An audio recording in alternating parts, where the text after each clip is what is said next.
Arranca el año político con el primer Consejo de Ministros de 2025, pero también con la ya liturgia de la purga del PSOE. Ferraz vuelve a reconfigurar a sus varones o peones territoriales. Luis Tudanca y también Juan Espadas se rinden ante el criterio de la cúpula socialista. Imagen en directo ahora mismo, Espadas dando también esas explicaciones de por qué da un paso a un lado, al igual que hace el Tudanca, que se aparta y previsiblemente al frente del Partido Socialista de Castilla y León se va a poner Carlos Martínez. En Andalucía será María Jesús Montero quien asuma las riendas territoriales mientras continúa en la bancada del Ejecutivo. En resumen, que todo sigue como estaba, aunque a peor. Pedro Sánchez consolida el PSOE como un partido que gira única y exclusivamente en torno a él, mientras que los territorios, las diferentes comunidades autónomas, son ya meras extensiones del aparato. A nivel mundial, el socialismo se tambalea. Canadá es uno de esos avisos. Justin Trudeau, quien alguna vez fue esa estrella brillante del progresismo occidental, ha sucumbido no ante sus rivales, sino ante su propio partido, que le ha forzado a dimitir cuando las encuestas ya auguraban una debacle electoral. Trudeau se va tras 11 años de liderazgo y 3 victorias electorales consecutivas, pero deja un legado muy erosionado por los errores políticos, escándalos y dimisiones importantes, como la de su ministra de Finanzas. Su ejecutivo no logró lidiar con problemas domésticos como por ejemplo la vivienda, mientras que Donald Trump le ha rematado con burlas y también amenazas arancelarias. En Reino Unido, el primer ministro lidia con algo mucho más corrosivo que la economía, un escándalo que roza la ignominia. Las acusaciones son claras. Mientras que fue fiscal general, habría encubierto la existencia de bandas de captación sexual compuestas en su mayoría por hombres de origen pakistaní que abusaron de niñas menores blancas en grupo. Las autoridades, según múltiples informes, miraron hacia otro lado durante años y años. Todo, dicen las voces críticas, por miedo a desafiar la corrección política y encender las tensiones raciales. Ha sido Elon Musk quien ha encendido las redes poniendo este caso en el centro del debate. Y en Europa, la Comisión le exige neutralidad en las próximas elecciones alemanas, pero el daño ya está hecho. La percepción de un Reino Unido incapaz de enfrentar sus propios demonios éticos es muy difícil de borrar. Mientras tanto, Emmanuel Macron parece estar agotando sus últimas vidas en Francia. Los movimientos sociales hierven, el desgaste es evidente y su presidencia se acerca peligrosamente a ser una nota a pie de página. Y en Estados Unidos, Joe Biden es ya un presidente saliente, esperando a que Donald Trump regrese triunfalmente a la Casa Blanca. Y como si esto no fuera suficiente, el 10 de enero Edmundo González pondrá un pie en Venezuela, buscando lo que parecía imposible, que Nicolás Maduro respete unas urnas que lleva años ignorando. La izquierda, que antaño parecía tener el viento a favor, se desmorona bajo el peso de su propia incoherencia y la falta de resultados. Los líderes caen, las instituciones tiemblan y los problemas reales, como la vivienda o la seguridad, siguen sin resolverse.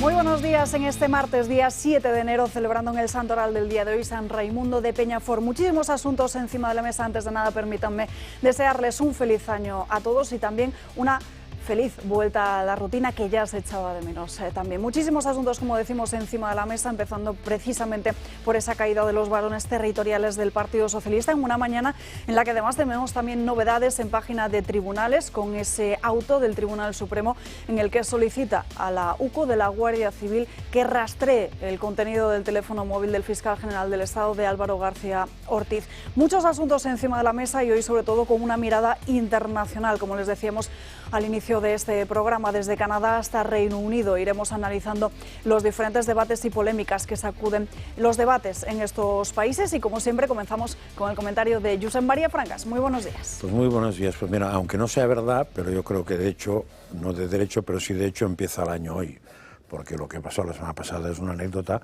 entre fiesta y fiesta, ¿no?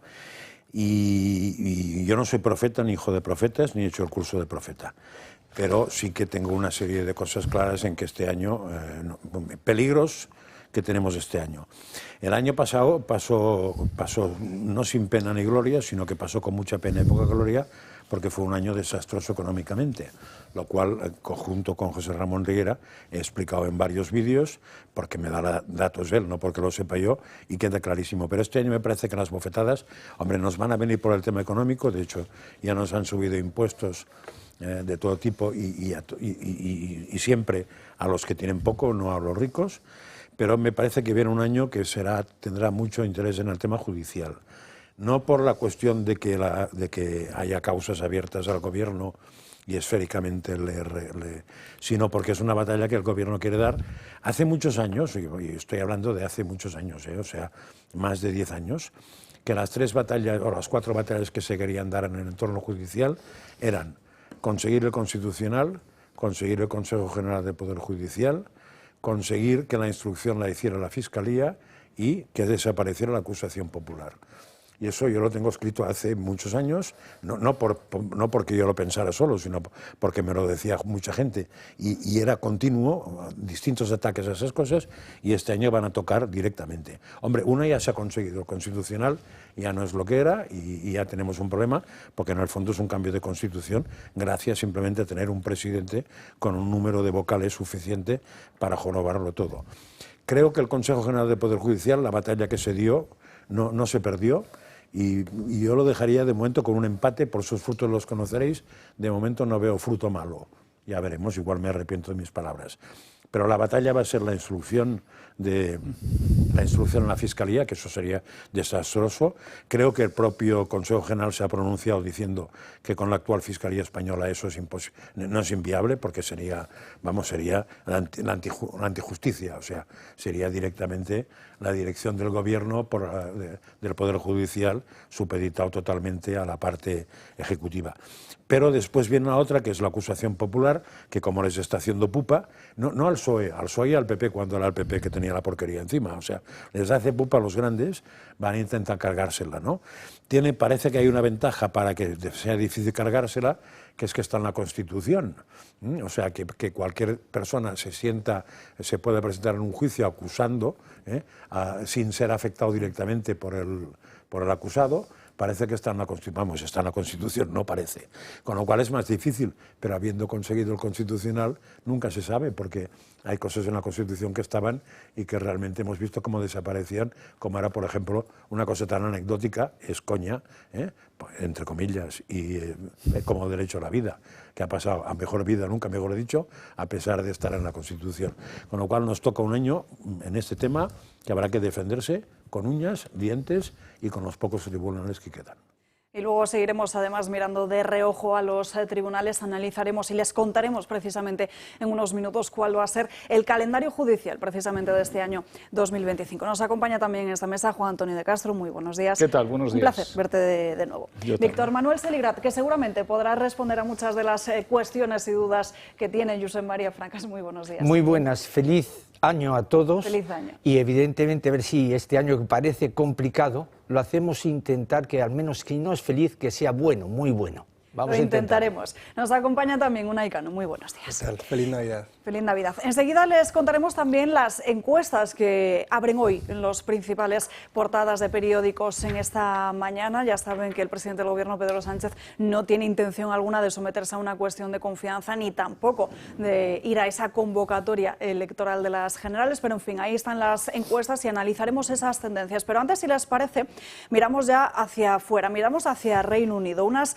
1.500 menores tuteladas que habrían sufrido abusos sexuales entre los años 1997 y el año 2013 en Reino Unido. Es un caso que vuelve a la actualidad después de que Elon Musk, a través de X, antes Twitter, haya vuelto a poner de manifiesto la incoherencia de los principales políticos, sobre todo del premier británico, que en ese momento habría actuado, que había estado como fiscal general, como fiscal, como el encargado, la cabeza del Ministerio Público, y que se habría encargado incluso de tapar todos estos casos sin que se rindiera cuenta ante la justicia. Vamos a hablar precisamente de ello, vamos a explicarles en qué consiste el caso y ahora hablamos de las consideraciones políticas oportunas.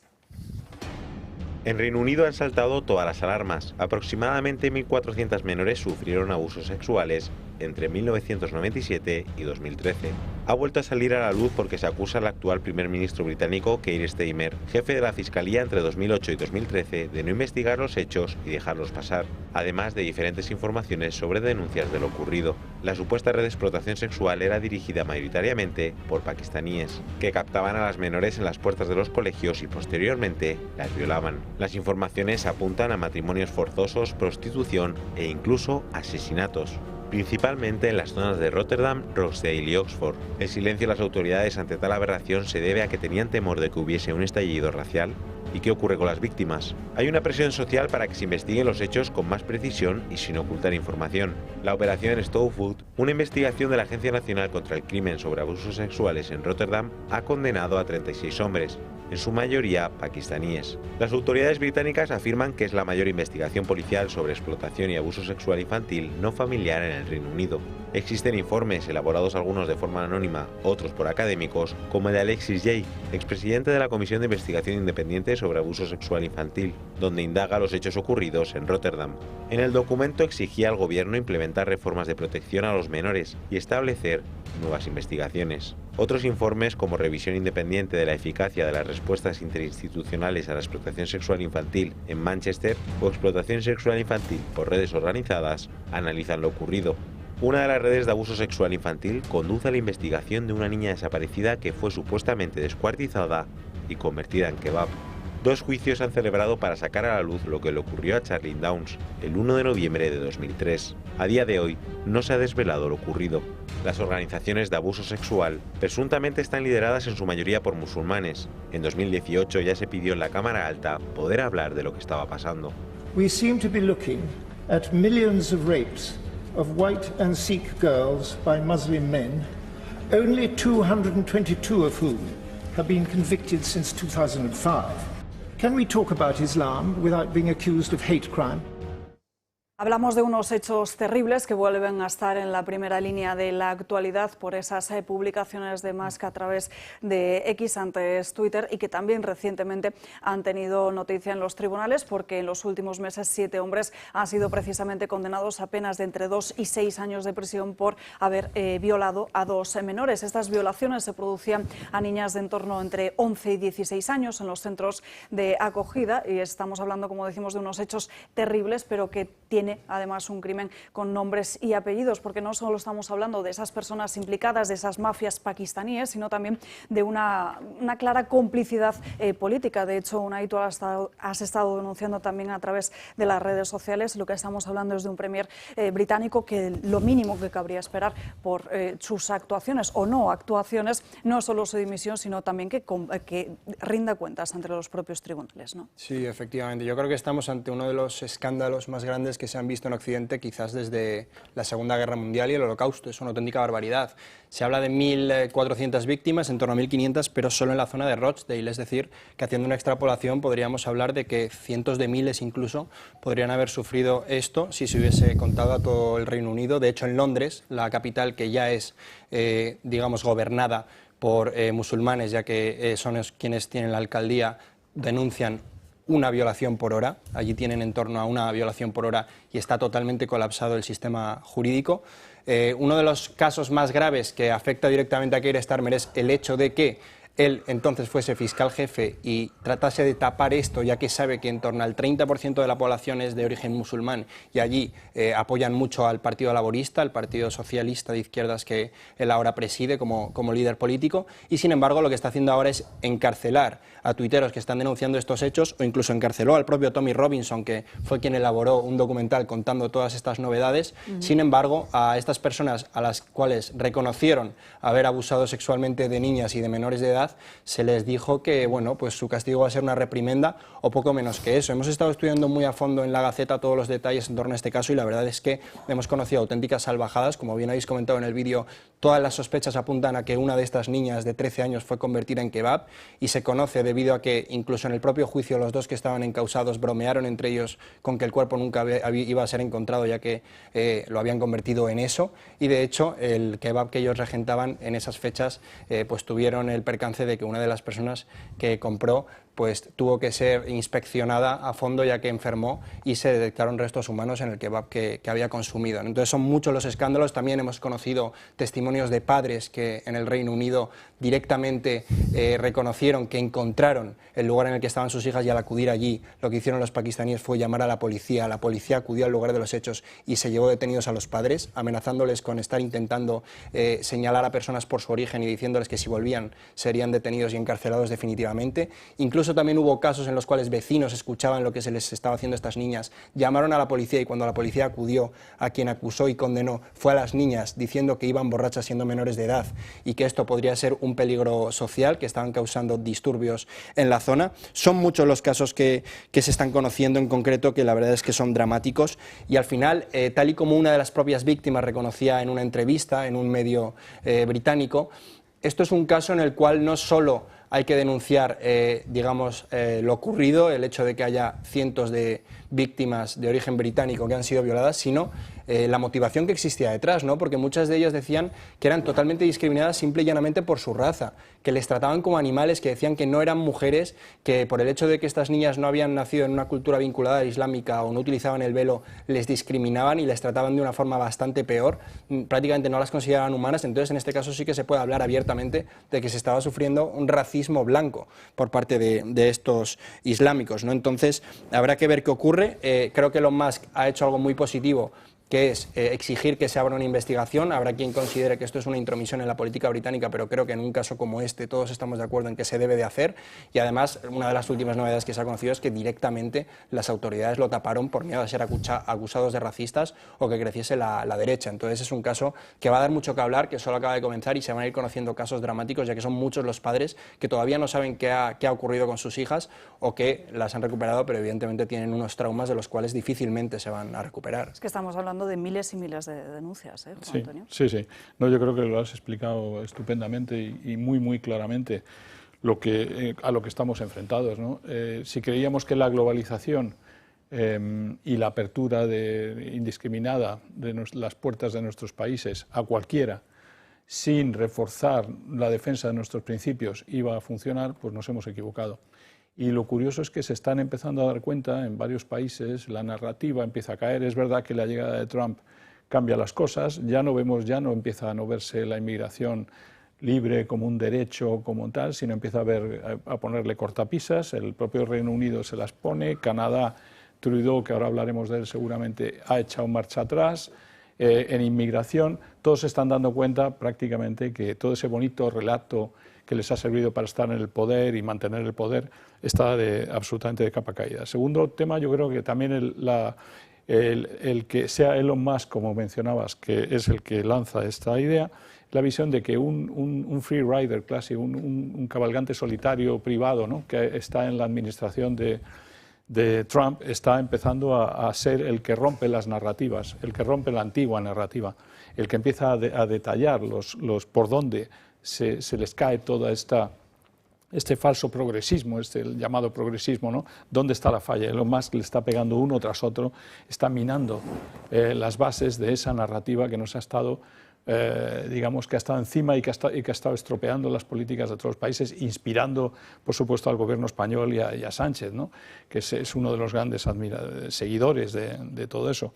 También no identificar, esto nos enseña que no identificar, no querer decir nunca de qué nacionalidad ni de qué religión es la persona que hace las cosas mal, es un error absoluto. Hay que decirlo, hay que hablar de cada uno, seamos transparentes, quién hace las cosas y por qué, y entonces tomemos medidas también contra ello, ¿no?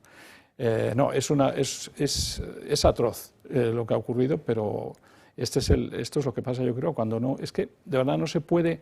Los principios inspirados del cristianismo que han iluminado las constituciones de nuestros países no se pueden no tener en cuenta, porque entonces si no los tienes en cuenta se derrumba la propia Constitución, se derrumban nuestros propios derechos. Se están empezando a dar cuenta de que eso es lo que había que recuperar. Lo que espero es que haya alguien que vaya llegando y vaya retrayendo a esos principios que nos defiendan de estas atrocidades, porque es el mayor desprecio a la vida, a la mujer, es todo lo contrario de lo que está en la esencia de nuestra civilización europea, ¿no?, y norteamericana y occidental. Víctor Manuel.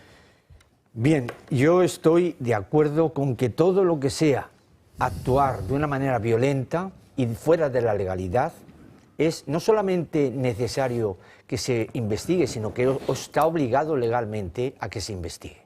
Esto que se ha comentado anteriormente ya está más allá de lo que es el tema de delitos, es decir, es algo inhumano. Lo que pasa es que hay que tener en cuenta que se utiliza de una manera muy demagógica y muy hipócrita la palabra libertad de la inmigración, Es decir, todos estamos de acuerdo en que muchos españoles tuvieron que salir fuera de España para buscarse los garbanzos y las lentejas, pero evidentemente salían dentro de una legalidad y salían a trabajar. Por lo tanto, no es bueno tampoco generalizar de que todos los inmigrantes son malos. Hay que la inmigración esté debidamente controlada, que no lo está. Y eso es lo que conllevará a una mayor seguridad para los propios inmigrantes y para los propios ciudadanos de cada país. Todo lo demás son manifestaciones gratuitas que presuntamente en el fondo hay temas económicos. Es decir, ¿quién lleva a cabo el que todos esos inmigrantes puedan trasladarse en unas pateras que se mueren en el trayecto en el mar? ¿Quién lo paga? ¿A quiénes les pagan? Que algunas entidades que se llaman ONGs no cumplen esa función como tal. Todo eso tiene que ser investigado, todo eso tiene que buscarse la claridad para que la inmigración en España sea algo positivo, no sea algo que sea destructivo y de miedo hacia los ciudadanos españoles. Porque todo lo demás que conlleve el que no haya una claridad en la inmigración, el que no esté debidamente regularizado, el que todos seamos iguales ante la ley, como establece la Constitución española, ahí sí que entramos en un racismo y en una discriminación. Todo lo demás es hipocresía y mentira. Pues en este caso, en donde decimos que esas violaciones estuvieron encubiertas, también las víctimas criminalizadas y que además en esta red de pederastia escondida durante 10 años también hay una cierta connivencia política, pues Emmanuel Macron lo que ha hecho es acusar a Elon Musk de querer influir en las próximas elecciones de Alemania, además de apoyar una internacional reaccionaria. Voilà 10 ans, si on nous avait dit que le propriétaire d'un des plus grands réseaux sociaux du monde soutiendrait une nouvelle internationale réactionnaire et interviendrait directement dans les élections, y compris en Allemagne, qui l'aurait imaginé? Santiago Abascal precisamente ha reaccionado a estas palabras de Emmanuel Macron a través de este tuit que están viendo en sus pantallas. Callaron como muertos ante la expulsión de Donald Trump de las redes sociales y ahora ponen el grito en el cielo porque gracias a Musk la libertad de expresión se abre camino para todos por igual. Recordarán todos ustedes como en Facebook, como desde Meta se reconoció precisamente cómo se habría podido influir en las elecciones de Estados Unidos y es precisamente a lo que está haciendo referencia Santiago Abascal. Hay otro tuit que me gustaría que vieran, que es de la escritora J.K. Rowling, que dice lo siguiente: un sector ruidoso de la izquierda ha estado llamando nazis a las mujeres violadas por no querer hombres en sus centros por violación. Así que, ¿por qué no ir a por todas y decir que la prevención de las violaciones es un asunto de derechas? Francamente, la gente tan políticamente estúpida merece perder. Francas. A ver, si yo prescindo de eso y me voy al hecho, ¿no? Sí. A los 1400 o 1700. Y me recuerda, simplemente me recuerda bastantes cosas. Una que me recuerda es unas famosas navidades en Alemania, donde, mandando Merkel, hubo violaciones no sé en qué 2 ciudades, y eso pasó absolutamente desapercibido, no fuera caso que hubiera alarmas. Y no parece que la manera de celebrar las navidades en Europa sea violando gente. Me recuerda también casos de violaciones de niñas tuteladas en Baleares, ¿sí?, en Valencia, y con dudas sobre Madrid. Me recuerda también, por ejemplo... También en Asturias, si mal no recuerdo. Pues fíjate, ¿no? Me recuerda también que algunas civilizaciones, o decir algunas religiones, y no hablo del budismo precisamente, sino del Islam, consideran a la mujer como puro objeto, que se puede usar y tirar. Y recuerdo una frase que creo que es de Marx, pero la he intentado encontrar, donde decía que considerar a la mujer como un agujero con carne no era viable. Pero muchos hacen eso, considerar a la mujer como un agujero con carne y eso da igual que tenga 2 años que 27 o que 75, ¿no? Y después me recuerda, aunque no lo habéis tocado, que en España solo hay entre 40 y 60.000 niños / niñas tutelados que han sido apartados de sus padres en muchos casos con motivos fraudulentos, de manera que muchos padres o madres consideran que lo que han sido es secuestrados, con la convivencia del poder judicial, del poder político, del poder económico, donde a pesar de cientos de denuncias nadie mueve un puñetero dedo, excepto 3 o 4 abogados sueltos que lo que reciben son palos, Y que una vez pasa eso, como la separación con los padres es total, no es que se puedan violar, es que se pueden prostituir, se pueden drogar, se pueden hacer lo que quieran, porque los padres tienen con ellos, en muchos casos, ni siquiera contacto. En otros, una hora al cabo de no sé cuántos tiempo, con tutor delante, etcétera. Es decir, ahí pasa de todo y puedo asegurar que nadie hace nada, porque yo he elevado este motivo a muchos políticos en muchos sitios y me he encontrado con el silencio. Sí, no, yo quería, volviendo al tema de Macron, o sea, el hecho de que Macron ataque de esta manera, como acabamos de ver ahora hace un momento, a Elon Musk, y muestra el daño que están recibiendo en este momento, el daño que les está haciendo y les está doliendo. Les está doliendo mucho, o sea, ven la caída, la perciben, la huelen, y esa reacción de llamar internacional reaccionaria. Antes todo aquel que no pensaba como estos globalistas era fascista, ahora ya lo englobamos en una internacional que se crea, que es reaccionaria. No sé cuál va a ser el próximo apodo que le va a poner a todos aquellos que lo van a pisotear. Acordaos de Justin Trudeau, que forma parte del mismo equipo. Yo os digo, los van a dejar aplastados. Todo este globalismo y wokismo se va al cuerno, desaparece. ¿Pero por qué? Por lo de siempre. Quien manda en Estados Unidos tiene el relato. Lo ha tenido Biden y Sánchez se ha ido a seguir instrucciones. Y lo hemos tenido a Sánchez aquí siguiendo las instrucciones y el relato de Biden, los demócratas y los globalistas. Se va Biden, se ha quedado sin instrucciones. Trudeau se larga. Macron se tambalea. Todo el sistema, todo. Y veremos al Partido Popular Europeo incluso cambiando un poquito su hacia... O cambiar o morir. O morir. Claro. Y entonces lo veremos otra vez y veremos el fin del wokismo. O sea, esto de Elon Musk es fantástico. Yo creo que es la mejor noticia y cuanto más fuerte dé, mejor. Unai. Sí, totalmente. O sea, en relación a lo que venís comentando, en Austria ya se están viendo estos cambios porque se intentó llegar a un acuerdo para formar un gobierno del Partido Popular y el Partido Socialista, como se viene haciendo en toda Europa. No ha salido adelante, había muchísimas críticas, sobre todo del pueblo y de los votantes conservadores que preferían, como ocurre aquí en España también, un acuerdo con los patriotas, y finalmente han sido los patriotas los que ahora son encargados de tratar de buscar una salida al gobierno y de llegar a una coalición en lo que sería aquí en España un partido como PP y otro como Vox. Entonces, se están viendo esos cambios. Creo que Elon Musk es una figura que ha roto con todos los paradigmas, sobre todo porque al final quienes ahora le están atacando son quienes se han aprovechado de toda esa red de medios de comunicación afines al globalismo que se ha creado desde hace décadas, y sin embargo ahora un tipo que ha decidido invertir para comprar una red social privada está recibiendo todo tipo de ataques por dar más libertad de la que había. Por lo tanto, resulta bastante distópico que quienes se han utilizado tanto de los medios de comunicación como de los tribunales, etcétera, para aprovecharse y para favorecer los intereses del globalismo y de la Agenda 2030, que son dos líderes, como hemos mencionado, como Trudeau y como Macron, principales exponentes de ese liberalismo occidental que han utilizado el concepto de liberalismo para llevar a cabo más imposiciones de las cuales se habían llevado a cabo en estos países en las últimas décadas. Me vienen a la cabeza las revueltas de los camioneros en Canadá o de los agricultores en Francia, por no mencionar también los restrictivos y lo duros que fueron durante la pandemia del coronavirus ambos.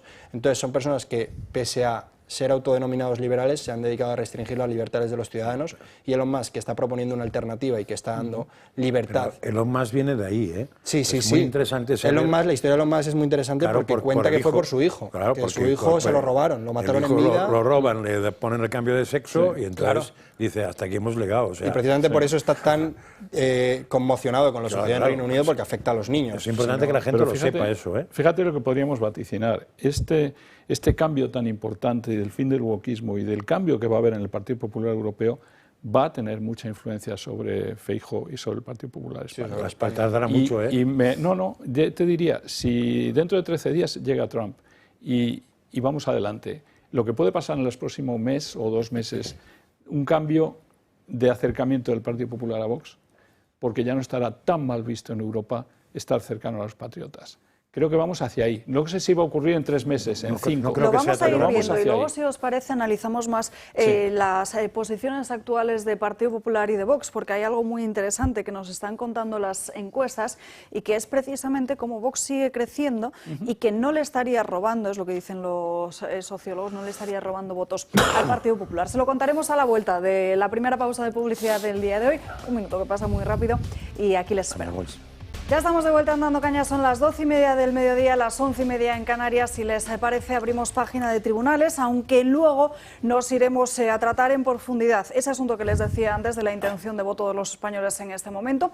Trataremos esa política nacional tal y como está la situación y, por supuesto, nos iremos hasta Canadá. Antes nos vamos a página de corrupción y les cuento las principales novedades que aparecen hoy publicadas en los diferentes medios de comunicación. OK Diario, por su parte, señala directamente a Carlos Moreno, al que fuera jefe de gabinete de María Jesús Moreno, por el que decía la vicepresidente y ministra de Hacienda que ponía la mano en el fuego. Lo dijo en varias ocasiones. Pues hoy ese digital publica las conversaciones que el propio Carlos Moreno habría mantenido con Koldo García, hablando sobre, ellos están viendo, la carga está en aduanas. Esas conversaciones además se refieren a los primeros momentos de la pandemia. Por su parte, el Confidencial recoge lo que trasladan diferentes fuentes de la UCO, de la investigación, sobre el móvil de Aldama. Ya saben ustedes que se está produciendo el volcado de ese móvil de Víctor de Aldama, el considerado como el nexo corrupto de la trama, y por lo que parece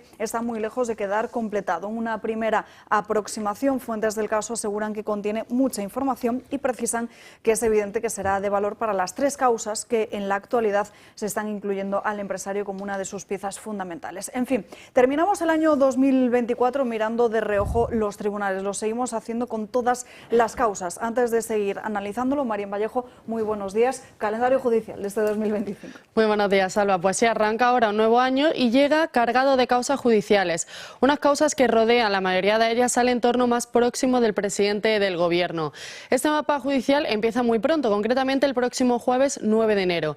Ese día está marcado en el calendario y tendrá como principal protagonista a David Sánchez, el hermano del presidente del Gobierno. Él, junto al presidente de la Diputación de Badajoz, Miguel Ángel Gallardo, se sentará en el banquillo como investigado por presuntos delitos contra la administración pública.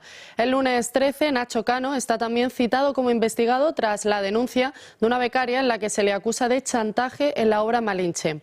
Días más tarde, el 16 de enero, el calendario judicial marca dos citas importantes. Por un lado, nos encontramos con el caso que salpica al fiscal general del Estado. Ese día están citados en calidad de testigos la fiscal superior de Madrid y el fiscal de delitos económicos. Ambas declaraciones van a ser clave para esclarecer si Álvaro García Ortiz cometió un delito de revelación de secretos en el caso de la pareja de Isabel Díaz Ayuso.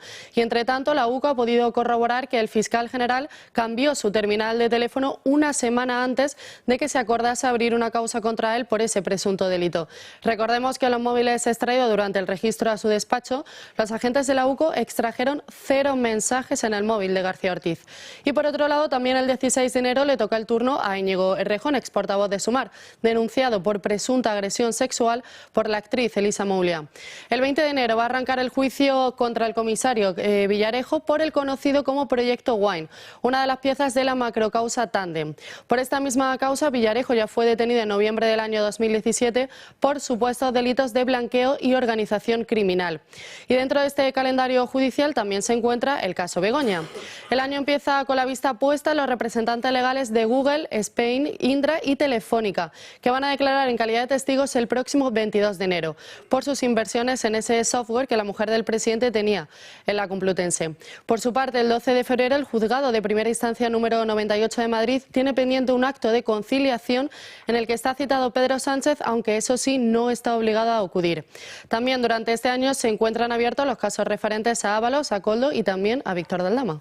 Gracias, Marín. Ya lo ven, menudo calendario judicial. Vamos a tratar de hablar de algunos de estos casos, precisamente con Miguel Bernat. Él es el secretario general de Manos Limpias. Muy buenas tardes. Buenas tardes a todos vosotros. Bueno, precisamente esta misma mañana hemos conocido ese auto del Tribunal Supremo donde solicita a la UCO de la Guardia Civil que trate de localizar o que intente recuperar el contenido del mensaje del móvil de Álvaro García Ortiz, porque no habían encontrado ningún tipo de mensaje casualmente. Luego la Fiscalía aseguró que era porque se hacía un borrado automático de los móviles por seguridad. Precisamente Manos Limpias había solicitado que se recuperara el contenido. Además ha ido todo muy rápido porque esto lo solicitamos hace 3 días y hoy hay un auto. Efectivamente, eso es clave para determinar pues que una prueba fundamental de que el fiscal general del Estado no solamente había borrado los WhatsApp, que son recuperables, sino también había cambiado de teléfono.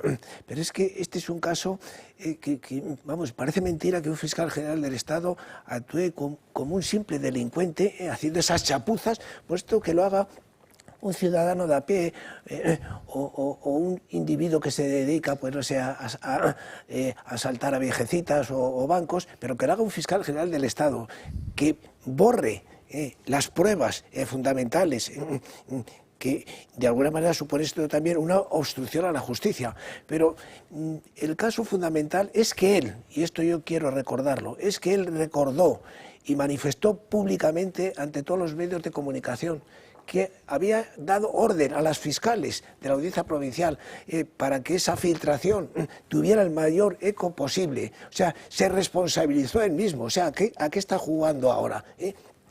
Es que yo creo que es un procedimiento que va a llegar a su fin.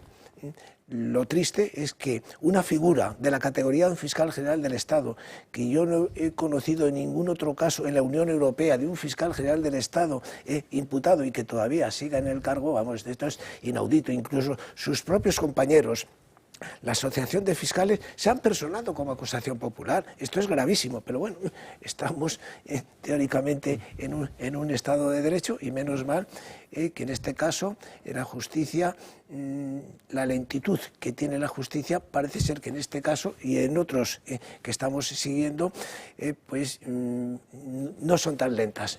Y yo creo que esto es bueno porque son temas muy importantes que afectan al Estado de Derecho, a la credibilidad de España como un país democrático, y por lo tanto yo creo que este mes de enero va a ser determinante para que después de las diligencias de prueba que se están practicando en el tema del hermano, que se va a ver su declaración el día 9 en el juzgado de instrucción número 3 de Badajoz, el tema de Begoña, el tema del fiscal general del Estado y luego todos los demás de Coldo, Víctor de Aldama, Ábalos, etcétera, va a dar en este mes de enero un gran impulso. Yo creo que así como los españoles vamos a tener dificultades económicas para superar la cuesta de enero, yo creo que la cuesta de enero para ellos va a ser demoledora. Hay muchos casos y diferentes tramas y seguramente haya también muchas cuestiones encima de la mesa, Francas. Bueno, es que no estaríamos toda la mañana, pero a ver, yo una primera cosa, ¿no? Claro, el fiscal general del Estado está en la situación que está, pero lo que no deja de ser insólito es que este hombre no dimita. Y lo que no deja de ser insólito, pero supongo que tiene algún motivo, es que no haya nadie que le pueda dimitir, es decir, que le pueda cesar. Parece que eso no existe. Claro, igual eso está pensado precisamente para que no haya tanta dependencia de un fiscal al gobierno, pero ahora se está poniendo en contra ahora eso. O sea, ¿cómo puede ser que una figura no tenga límites su actuación? Porque en teoría si fuera preso tampoco tendría que dimitir. Dice Víctor Manuel que sí que hay... Sí que hay límites y lo sabe el señor Bernal perfectamente y muchos y también Francas. Hombre, el propio presidente de gobierno podría cesarle. ¿No parece? Podría cesarle. Creo que sí. No, y luego hay una posibilidad. Lo que pasa es que... y hay una posibilidad también, que es, nosotros pedimos a la Sala Segunda la suspensión cautelar, que podría también entrar, y nos contestaron en un auto motivado que quizá todavía era demasiado pronto, pero ahí está, en cualquier momento la Sala Segunda puede decretar mediante un auto motivado la suspensión cautelar. Como el Supremo puede pero el presidente del gobierno, que sepa yo, no. Yo creo que sí. No, el presidente del gobierno... No puede cesarle. No, porque son cargos durante no puede cesarle. 5 años. No lo puede Pero cesar. si no ha durado ese tiempo, bien, pero entonces ¿el presidente de gobierno acepta una situación en la que estamos? Sí, la está aceptando, desgraciadamente la está aceptando. Pero bueno, Bueno, lo ha tenía... dicho públicamente la respalda. Incluso, exactamente, la respalda. Pero que no la respaldara no lo puede Pero cesar la porque medida tiene un nombramiento cautelar, como temporal. sabemos muy bien, es algo que es provisional. Sí. Es decir, estamos en una fase, como muy bien sabe el señor Bernal y todos los que estamos aquí, de investigación, de práctica de diligencias. A mí me parece sorprendente, evidentemente, que el fiscal general del Estado no dimita, al margen de presidente o no. Ahora, puede haber una causa por la que no dimita, presuntamente, es un pensamiento mío, que puedo estar equivocado, casi seguro. Y es que el dimitir es como una especie de reconocimiento de que ha cometido un hecho delictivo. Entonces, eso me estoy poniendo en la posición, que para eso tendrá sus grandísimos abogados, pero me estoy poniendo en una posición de que si alguien si alguien cesa en su cargo, está prácticamente reconociendo esa situación. Ahí yo creo que estamos confundiendo lo que es el tema legal con el tema político o el tema de actuación personal. Por lo tanto, yo creo que esa medida cautelar sí que es algo que puede ser interesante, pero está bajo una suspensión que sería provisional. Vamos a ver lo que sucede después, si hay una apertura o no de un juicio oral, como sabes muy bien, depende de lo que ahí diga un grandísimo, un extraordinario jurista y juez instructor del Tribunal Supremo. Exactamente. Sí, yo justamente era por esa línea por la que quería preguntarle, ¿no? Porque si nos ponemos en la piel del fiscal general en este momento, ¿qué es lo que más le puede convenir? ¿Qué es lo que debe estar pensando? ¿Y qué posibilidades hay de que ocurra algo? Es decir, tiene que ser que haya esa suspensión cautelar, tiene que ser que pronto avance toda esta instrucción y sea bloqueado. ¿Cuál sería el paso siguiente que bloquee al señor Ortega? Es un tema muy grave que yo creo que incluso juristas no han caído en la cuenta. Tiene que informar, tiene que haber un informe de él o la inferior jerárquica. Porque claro, cualquier resolución del juez instructor da traslado a las partes al Ministerio Público. ¿Cómo la inferior jerárquica del fiscal general del Estado a su superior, que le debe obediencia, que es un órgano jerarquizado, va a ir en contra de su superior jerárquico? O sea, que nosotros precisamente nos basamos que cautelarmente tendría que estar suspendido, porque los informes de los inferiores jerárquicos no pueden ser imparciales, van a ser siempre parciales. O sea, es un caso extrañísimo, es decir, que jamás se ha producido, no en España, sino en la Unión Europea. En ningún sitio. Nadie pensaba que podía ocurrir eso. Y luego, ¿por qué no dimite? Yo conozco muchas personas que están enjuiciadas y dimiten de un cargo porque dicen que de esa manera se pueden defender mejor, pero se parapeta ahí. O también porque tal vez presuntamente les obligan a dimitir. Es decir, que puede haber esa otra causa. Te obligan. No solamente porque te puedas defender mejor. Sí, yo entiendo que en parte su no dimisión vendrá a colación de que seguramente esto no ha sido una idea suya, sino que lo tenía hablado con el presidente del gobierno. Era un plan estructurado del gobierno para intentar utilizarlo como cortina de humo a los casos de corrupción que ya le estaban asolando y utilizar a una de sus principales enemigas, que es Isabel Díaz Ayuso. Yo tenía otra duda, la verdad es que es todo distópico, porque de hecho recientemente Pedro Sánchez salió públicamente a decir que éramos los ciudadanos que estábamos indignados ante este escándalo los que teníamos que pedir disculpas al fiscal, solo por el hecho de que no se hubiesen... Perdón, que es peor. Que había que pedir perdón. Entonces, a mí otro tema que me resulta bastante inquietante y que usted quizás nos pueda resolver algunas dudas es en lo respectivo al borrado que ha habido de su teléfono móvil una semana después de ser imputado. Si no me equivoco, se ha solicitado que esos mensajes sean recuperados. Sí. ¿Usted cree que el hecho de que esto se acabe llevando a cabo no es trascendental en una futura condena? Sí. Es una prueba determinante. ¿Y se podrá llegar a ella? Y yo creo que la UCO tiene mecanismos, por mucho que traten de borrar, tiene mecanismos informáticos para recuperarlo. Pero Miguel, resulta que esos mensajes fueron a parar a otro sitio. Claro, es que está... Claro. Y el otro sitio sí se están recuperados. Exactamente. O sea, que tampoco debe ser tan importante. No, exactamente. Bueno, pero que me refiero que ratifica que lo tiene la interlocutora, que era la fiscal jefe provincial. Pero supongo que la compañía puede perfectamente afirmar de que si han llegado aquí, saliendo de allí, es que estaban allí. Totalmente. Yo el mismo día que salió esto me escribió un perito fiscal que me dijo que él cada mañana, y además lo leí aquí, cada mañana hacía búsquedas de eso continuamente y no tenía ningún problema para conseguir mensajes borrados. Sí, así es. Sí, yo comentar simplemente algo recordatorio, y es que yo creo, puedo estar equivocado de las informaciones que estoy recibiendo del proceso, es que uno de los argumentos en los que se está basando el fiscal general del Estado es que no tuvo conocimiento en primer lugar, sino que hubo otros medios quien tuvo conocimiento de esa información en relación con el acuerdo con el fiscal y el presunto delito fiscal del novio de Ayuso. Por lo tanto, yo creo que esa sería una de las bases. Y además del móvil, yo creo que también sería fundamental todo el cóctel de pruebas. Como sabemos muy bien, al final la última palabra la tiene un juez. Es decir, no es habitual que en un juicio un juez y un fiscal vayan en contraposición de las penas o absoluciones. Pero la última palabra, yo en mi humilde posición de colegiado de más de 40 años como abogado, pues he visto que ha habido casos en donde sí, que ha habido disparidad de opiniones. Pero la última palabra la tiene el juez.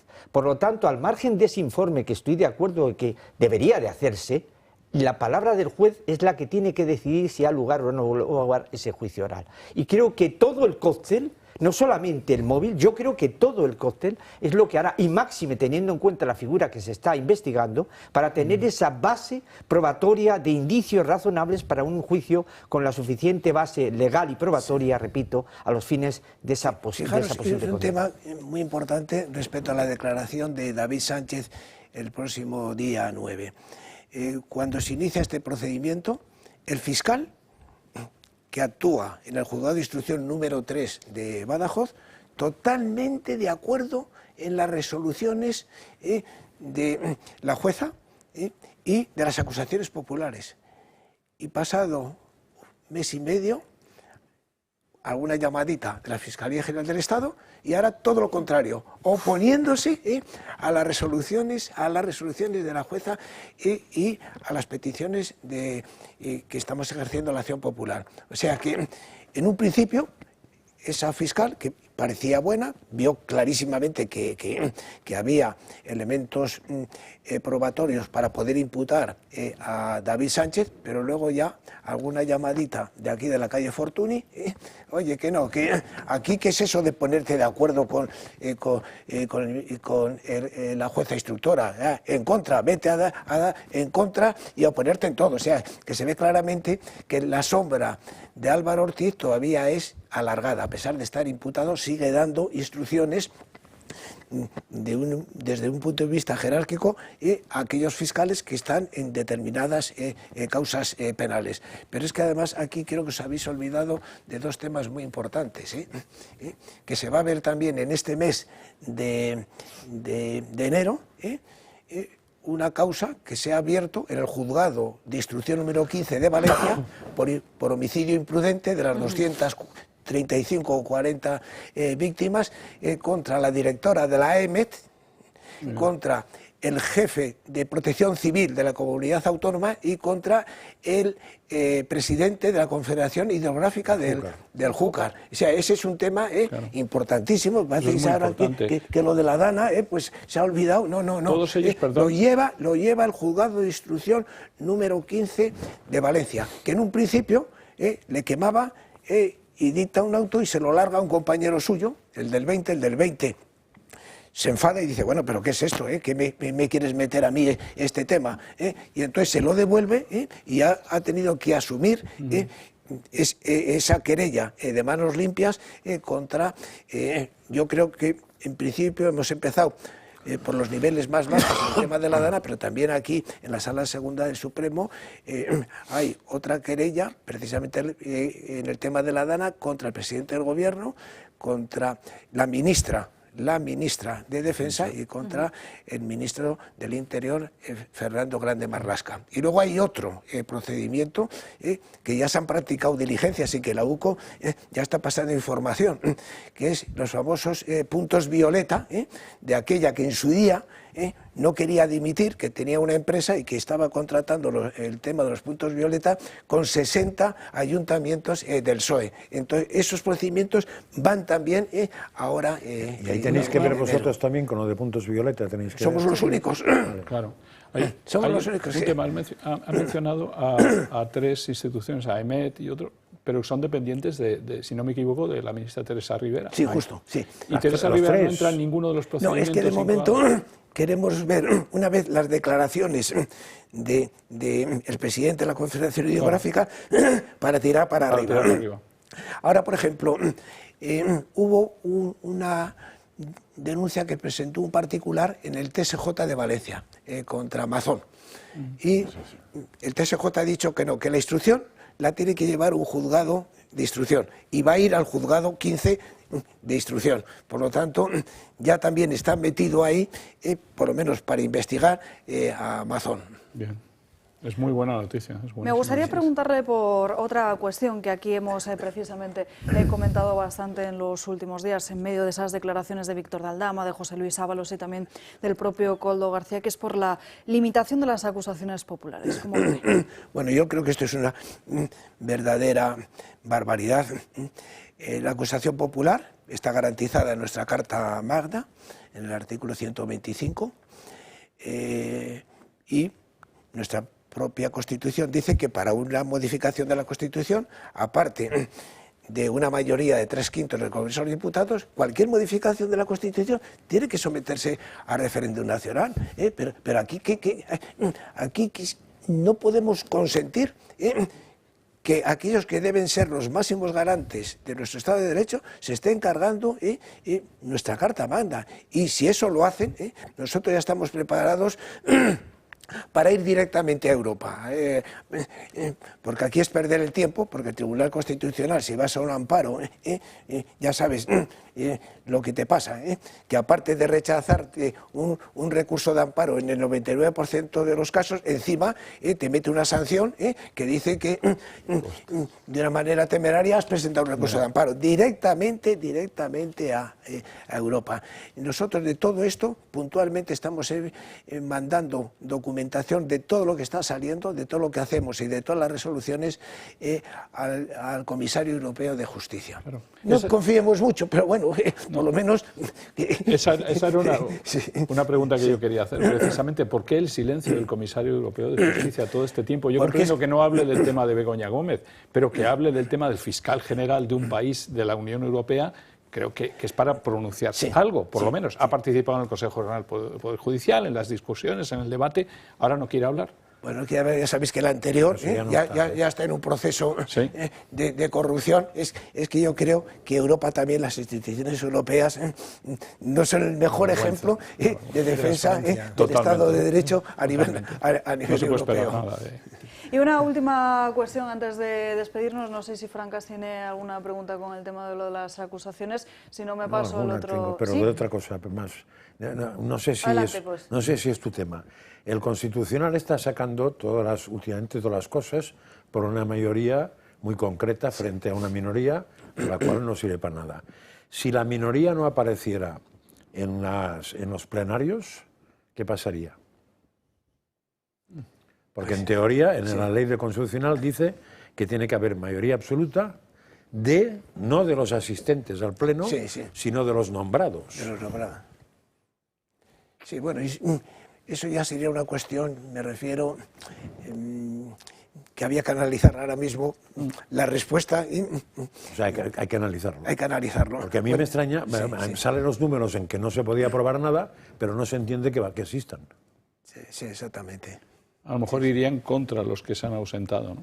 Pero ¿cómo van a ir en contra? El Constitucional. ¿Cómo va a ir en contra? Por no presentarse a votación. Si la sala no puede tomar ninguna decisión porque no tiene quórum, ¿cómo va a ir en contra? No, digo que el presidente del Constitucional decida ir contra los que no se han presentado. ¿Individualmente, sin sala? No sé, desde la sala. Y Manos Limpias también ha presentado una denuncia contra la directora del Centro de Investigaciones Oncológicas. Sí, bueno, otro escándalo, Hemos esperado a ver si el Ministerio Público actuaba, y al no actuar, pues hemos presentado también una querella contra ella. Primero, se le asigna un sueldo de 130.000 euros y por lo visto le parecía poco dinero y se lo sube a 240.000.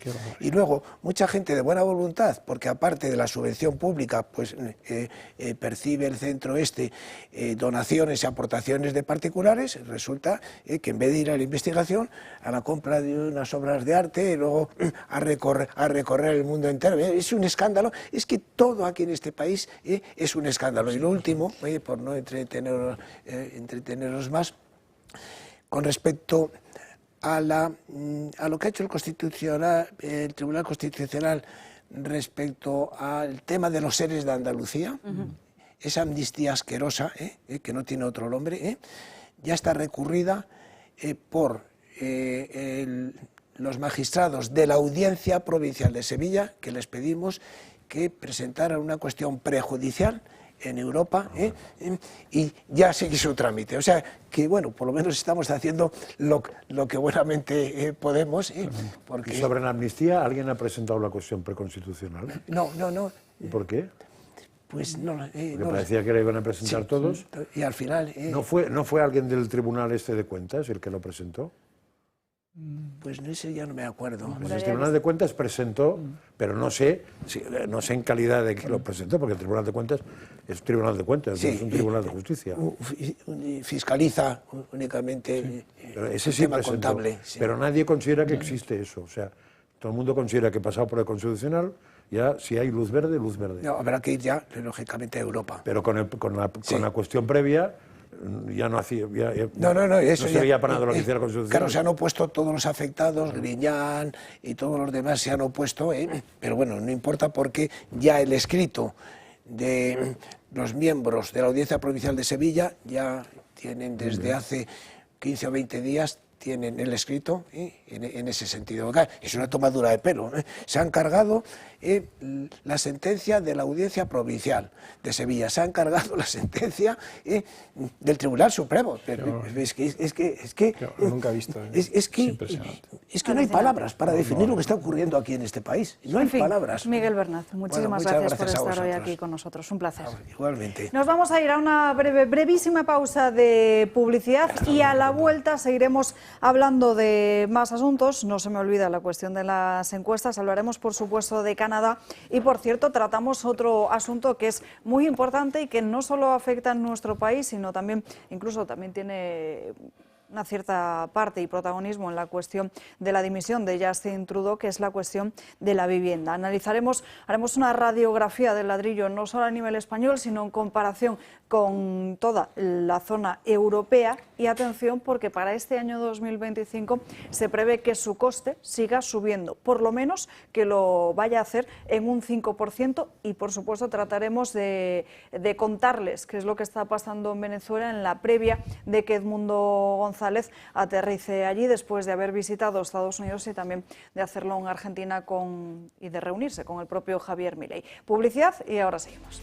Ya estamos de vuelta en Dando Caña, nos vamos acercando a la 1 en punto de la tarde. Enseguida hablaremos de Canadá, les contaremos las causas de la dimisión de Justin Trudeau, pero antes nos fijamos en lo político a nivel nacional, porque esta misma mañana, ya lo saben, tanto el propio Luis Tudanca como el propio Juan Espadas daban el paso a un lado. Esta misma mañana arrancábamos el programa, de hecho, con la imagen en directo del propio Juan Espadas apartándose, el secretario general del Partido Socialista en Andalucía, que no se va a presentar a la reelección. Se retira o es retirado, como prefieran verlo ustedes, para dar paso a María Jesús Montero, la misma que parece que quiere seguir el mismo camino que el propio Óscar López, es decir, seguir en el ministerio al tiempo que dirige a nivel territorial el partido. Al propio Juan Espadas le escuchábamos decir que había llegado el momento de que llegara otro, y al mismo tiempo apoyaba de forma abierta y muy clara también a la propia María Jesús Montero,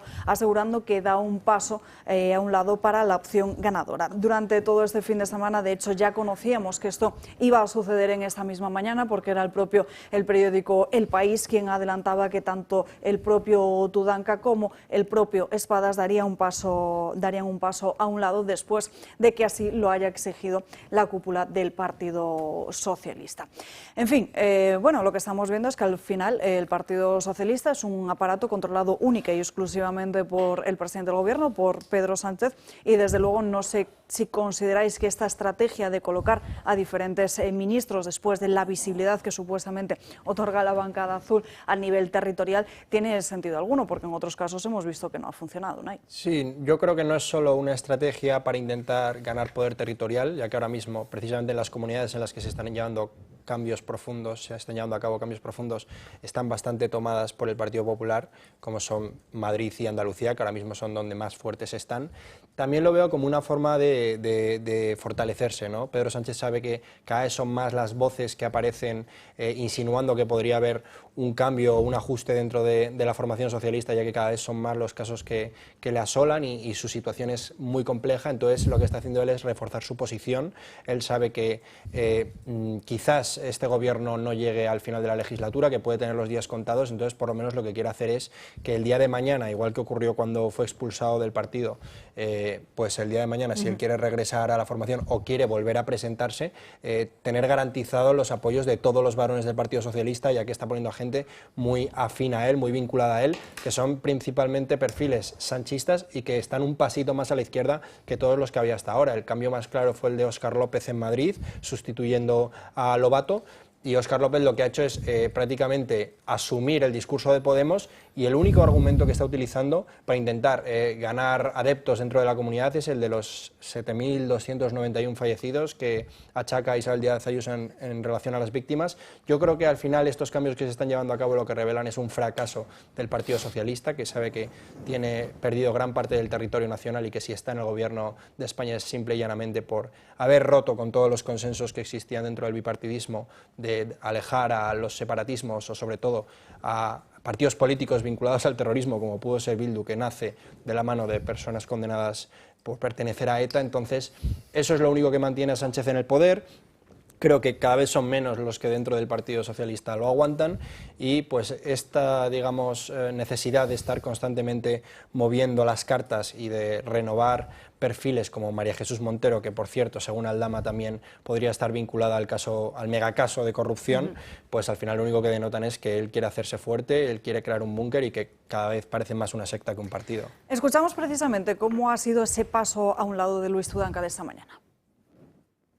Hoy quiero anunciar que no voy a presentar mi candidatura a la reelección como secretario general del Partido Socialista de Castilla y León. Ha llegado el momento de que llegue otro, de que llegue otra, que haga más y que consiga lo que ha sido mi aspiración desde que milito en el Partido Socialista de Castilla y León y desde luego desde que di el paso para liderar esta federación, y es lograr que por fin hubiera un gobierno socialista en esta tierra, que los necesita más que el comer. Un breve inciso. Recordarles que en el día de ayer se produjo del primer gran acto en el que coincidían el presidente del gobierno, Pedro Sánchez, con su majestad Felipe VI en la Pascua militar por el 6 de enero. Precisamente coincidían justo después de que el Palacio de la Moncloa informase, creo que tenemos las imágenes precisamente de ese encuentro, de que informara a principio de mes de que el monarca no iba a asistir, pues cuestiones de agenda, al primero de esos actos que el Ejecutivo ha convocado por el 50 aniversario de la muerte de Franco. Ya saben que el lema del presidente del gobierno en estos últimos meses es el de agitar ese mantra, ese miedo contra la ultraderecha para así conseguir mantener tensionadas a sus bases. Precisamente en estos momentos, en la rueda de prensa del Consejo de Ministros, Ángel Víctor Torres está hablando de estos actos.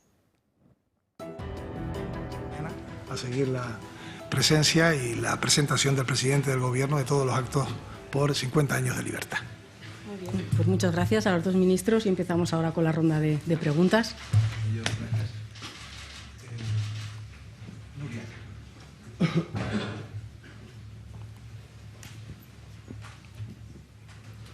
Hola, buenos días, muchas gracias. Mi pregunta era para el ministro Torres. El presidente de Canarias ha criticado que el Ejecutivo lleva 21 días sin dar una respuesta ante la crisis migratoria que vive Canarias, y me gustaría preguntarle cómo valora el borrador del decreto ley, en qué punto están las negociaciones y si ha mantenido conversaciones con Junts en estas semanas respecto a la reforma de la ley de extranjería. Muchas gracias. El día 17 de diciembre, martes, se me envía por WhatsApp por parte del presidente del Gobierno de Canarias un borrador para una medida excepcional, extraordinaria de distribución de menores no acompañados. 48 horas después, estando yo en Canarias, tenemos un encuentro personal, el presidente del Gobierno de Canarias y yo, en el que le traslado algunas cuestiones sobre ese borrador y también le comunico que se ha trasladado a los servicios jurídicos de política territorial y de otros ministerios para su análisis y para su valoración. Hemos tenido varias conversaciones estos días, en Navidades, el presidente Clavijo y yo, y el pasado día 3, desde el Gobierno de España, se trasladó de los servicios jurídicos de política territorial, correo electrónico al secretario general de Presidencia y a su jefa de servicio, en el que le trasladábamos que veíamos esa propuesta para avanzar como posible, que teníamos algunas dudas, como por ejemplo el mecanismo legislativo, si debía ser decreto ley o, para salvar también el que pueda tener un trámite mucho más seguro, una proposición de ley, también derechos de los menores, el tema de los niños indubitados o dubitados, cuestiones pero que nos poníamos a disposición de trabajar al respecto con el Gobierno de Canarias.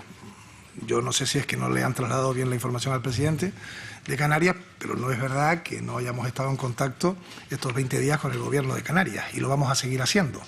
Dicho esto, la propuesta del Gobierno de España sigue siendo una solución definitiva, estructural, como es la modificación del artículo 35, en la que siempre el Gobierno de España, los partidos que sustentan el Gobierno de España y otras formaciones políticas han votado sí, han dado pasos, y son otras las que lo han impedido, incluso su admisión. Bueno, Ángel Víctor Torres es otro de los que no parece que vaya a tener un buen año 2025, porque también es otro de los salpicados por toda la trama de corrupción del denominado mediáticamente caso Koldo. Si os parece, ya que estábamos mencionando lo del tema del Partido Socialista con esos cambios a nivel territorial, os cuento también qué es lo que dicen las encuestas en el día de hoy, porque hay tres que son muy importantes. La primera de ellas es la del Español, que señala sobre todo el hundimiento de Sumar, como dejaría al gobierno de coalición, atención, con tan solo 123 escaños si se produjese ese adelanto electoral. Ganaría el Partido Popular, lo haría con 146 escaños, por detrás estaría el partido con 116, 42 para Vox y, atención, la formación de Yolanda Díaz, la de Sumar, que incluso cosecharía menos diputados que los republicanos catalanes. Por su parte, la encuesta de Voz Populi asegura que tanto los de Feijóo como los de Abascal sumarían hasta un total de 192 escaños con respecto a los comicios del año 2023. Otro dato muy importante de este sondeo de amalgama métrica para Voz Populi es que un 35% de las personas que en su día votaron a Pedro Sánchez no escogerían en estas hipotéticas urnas la papeleta del Partido Socialista. Según esta encuesta, el Partido Popular ganaría con 149, el Partido Socialista se mantendría en esos 116 que también adelantaba la anterior encuesta del Español, Vox con 43 y Sumar cosecharía tan solo 8 asientos en el Congreso de los Diputados. Y por último, la encuesta que hoy publica 40DB para El País y también para Cadena SER. El Partido Popular, que sería con un 33% de las papeletas en estas urnas, el Partido Socialista con un 29,5% y Vox con un 13,8%. Antes lo decía, muy importante, no solo que el Partido Popular sigue manteniéndose a la cabeza, sino como Vox sigue también creciendo, incluso de forma independiente, a los de Génova 13, desmontando esa teoría de Semper y compañía del famoso voto útil. Sí, es muy interesante, porque vemos en las últimas semanas y las últimas encuestas hemos pasado de una coalición, digamos, sumando PP-Vox, de 180 y algo a 190, ahora 192. Esto va increciendo y yo creo que va a seguir siendo así. La caída de Sumar, como comentamos antes también, sí puede estarle beneficiando incluso a Vox. O sea, ya no se sabe por dónde vienen los votos aquí, pero desde luego aquí estamos en un Vox en crecimiento, en un PP que se consolida y en un Partido Socialista que va decayendo. Yo creo que a Sánchez, y por lo que hablábamos antes también de las posibilidades que tiene, ¿no? Y de cómo va quitando peones en determinadas autonomías y colocando otros, está como un poco a la desesperada de viendo qué le va a pasar. Y ahí yo creo que también tenemos que tener en cuenta algo que le está rondando seguramente en la cabeza a Sánchez continuamente, que es su colocación. ¿Qué va a hacer cuando se vaya? Porque en una de estas se tiene que marchar. Y cuanto más tiempo pase, peor lo tiene. De hecho, si tenía posibilidades antes de Navidad, seguramente, y antes de las votaciones norteamericanas, de tener un puesto en las Naciones Unidas o un gran puesto en estos grandes organismos internacionales que dependen, digámoslo claramente, de quién está en la Casa Blanca, pues eso ya lo ha perdido, porque desde luego la nueva administración no le va a colocar en ninguna organización internacional importante. Y Estados Unidos es el que decide. O sea, que se olvide de Naciones Unidas, que se olvide de los grandes estos, y luego ya veremos, porque, como decíamos antes, el Partido Popular Europeo va a cambiar también. No está tan claro que ningún puesto importante en la Comisión, que ningún puesto importante en el Consejo de Europa. Es decir, cada día que pasa, para él es una pérdida de votos y es una pérdida de colocación. Está quedándose, si sigue así, no solo se acabará marchando, pero se acabará marchando sin saber a dónde. Víctor Manuel y luego Unai. Sí, yo las encuestas me fío de ellas muy relativamente. Sí, bueno. Es decir, lo que pasa es que obras son amores y no buenas razones. Lo que está ocurriendo en España es verdaderamente penoso. Es decir, la gestión que está realizándose el equipo y el presidente de gobierno, señor Sánchez y su equipo, es que yo creo que los ciudadanos españoles tienen que darse cuenta de que no pueden continuar porque genera una inseguridad de todo tipo. Hemos escuchado hace un ratito al ministro que estaba hablando acerca de unas preguntas que le hacía una periodista. Yo cada vez, serán los años, me siento cada día más tonto, porque no le entiendo nada lo que ha querido decir. Me parece que es una confusión todo lo que dice, no se habla con claridad y no se ve una gestión, una imagen de gestión del equipo de gobierno, del presidente de gobierno. En cuanto a lo que vaya a encontrarse si Sánchez no continúa en el gobierno, no te preocupes que encontrará un puesto de trabajo. Estate tranquilo que encontrará aunque sea privado, ¿no? Aunque sea privado. No lo sé, yo me acuerdo que Zapatero ha encontrado un buen puesto de trajo, yo creo, ¿no? Sí. Tiene un buen puesto de trabajo, no sé cuál es, pero no parece que tenga una mala situación. Por mí que acabe con Maduro en no Venezuela. Lo sé, yo lo que sí creo es que en estos casos casi todos ellos saben perfectamente nadar y guardar la ropa, desde el punto de vista fáctico y desde el punto de vista jurídico. Pero repito, es que no puede haber otra situación al margen de ideologías partidistas de lo que está ocurriendo en España. Al mejor botón, repito una vez más, la propia contestación del ministro que acabamos de escuchar. Sí. Yo no le he entendido nada de lo que ha contestado a la periodista. Yo creo que con figuras que tienen el ego como Pedro Sánchez, al final el hecho de, bueno, él mismo puede tener un sueldo vitalicio y no va a ser un problema para él el día de mañana dónde estar. Yo creo que lo más preocupante para una figura como él es el hecho de que desde hoy hasta el día en el que se nos vaya de este mundo, él sabe que va a sufrir el escarnio público de la gran mayoría de españoles y eso no se lo va a quitar nadie. Porque hemos pasado de lo que pudo ser las reprimendas típicas de un país o una nación que tiene un intercambio y una serie de ideologías diversas y se le puede criticar por una serie de postulados con los que parte de la sociedad no comulga, a que directamente sea acusado por una gran parte de la población y con motivos de peso de ser un autócrata y de estar haciendo todo por el poder a costa de destruir la vida de cada vez más españoles. Respecto a lo de las encuestas, yo estoy en vuestra línea, creo que no son fiables, pero sí que me quedo con las tendencias. Un punto muy relevante es que pese a que la derecha ya está en torno a los 192 diputados, con grandes subidas sobre todo de Vox y con el afianzamiento del Partido Popular en torno a los 150 escaños, me resulta muy relevante también el factor, porque al final Vox sube con un PP que está ya al alza, no es como en 2019 que Vox estaba en torno al 15% porque el PP estaba caído, y luego hay que tener en cuenta que hay un 3% de voto supuestamente de derechas, que es el de Alvise Pérez, que se está yendo a la nada, porque no se traduce en escaños. Es decir, si Vox ahora consideramos que estaría en torno a los 40-50 escaños, porque tiene un 14,8 de voto porcentual, si tú le sumas el 2,8 o 2,9 que podría obtener Alvise, o no se lo des todo a Vox, pero repártelo entre PP y Vox, aunque sea un 1,5%, porque no todos los votantes de Alvise votarían a la derecha, pues tendrías a Vox en torno al 15,5-16% de votos, que así que se traduciría en 60-70 escaños, lo cual haría una derecha más fuerte que nunca en España, sobre todo en democracia, superando los 200 escaños, evidentemente evitando todo tipo de negociación con partidos separatistas como son PNV y Junts, que tanto le gustan al Partido Popular. Entonces yo creo que los vientos están cambiando en toda Europa, cada vez son más los partidos como Vox, que se están haciendo muy fuertes en sus naciones, en algunos países como España están todavía terceros, en otros segundos, en otros ya gobiernan, y es una tendencia que va a ser muy difícil de romper, por lo tanto creo que 2025 va a ser un año positivo para los partidos patriotas. Francas, sí, primero Francas y luego Juan. Sí, luego añado una cosa. Lo que ha dicho de que cada vez le va a ir peor a Pedro Sánchez de enrocarse para encontrar un sitio fuera, yo creo que para encontrar un sitio fuera y para judicialmente ser bien parado, porque están jugando muchos al tirar al plato, porque es el plato. Cuando deje de ser el plato, igual hay otro plato. Pero además, una cosa que es peor, y que ya he comentado alguna vez, su mujer acabará muy quemada por culpa de ese tío, porque mientras él siga, las bofetadas, o sea, el plato de al lado es su mujer, el otro plato es su hermano.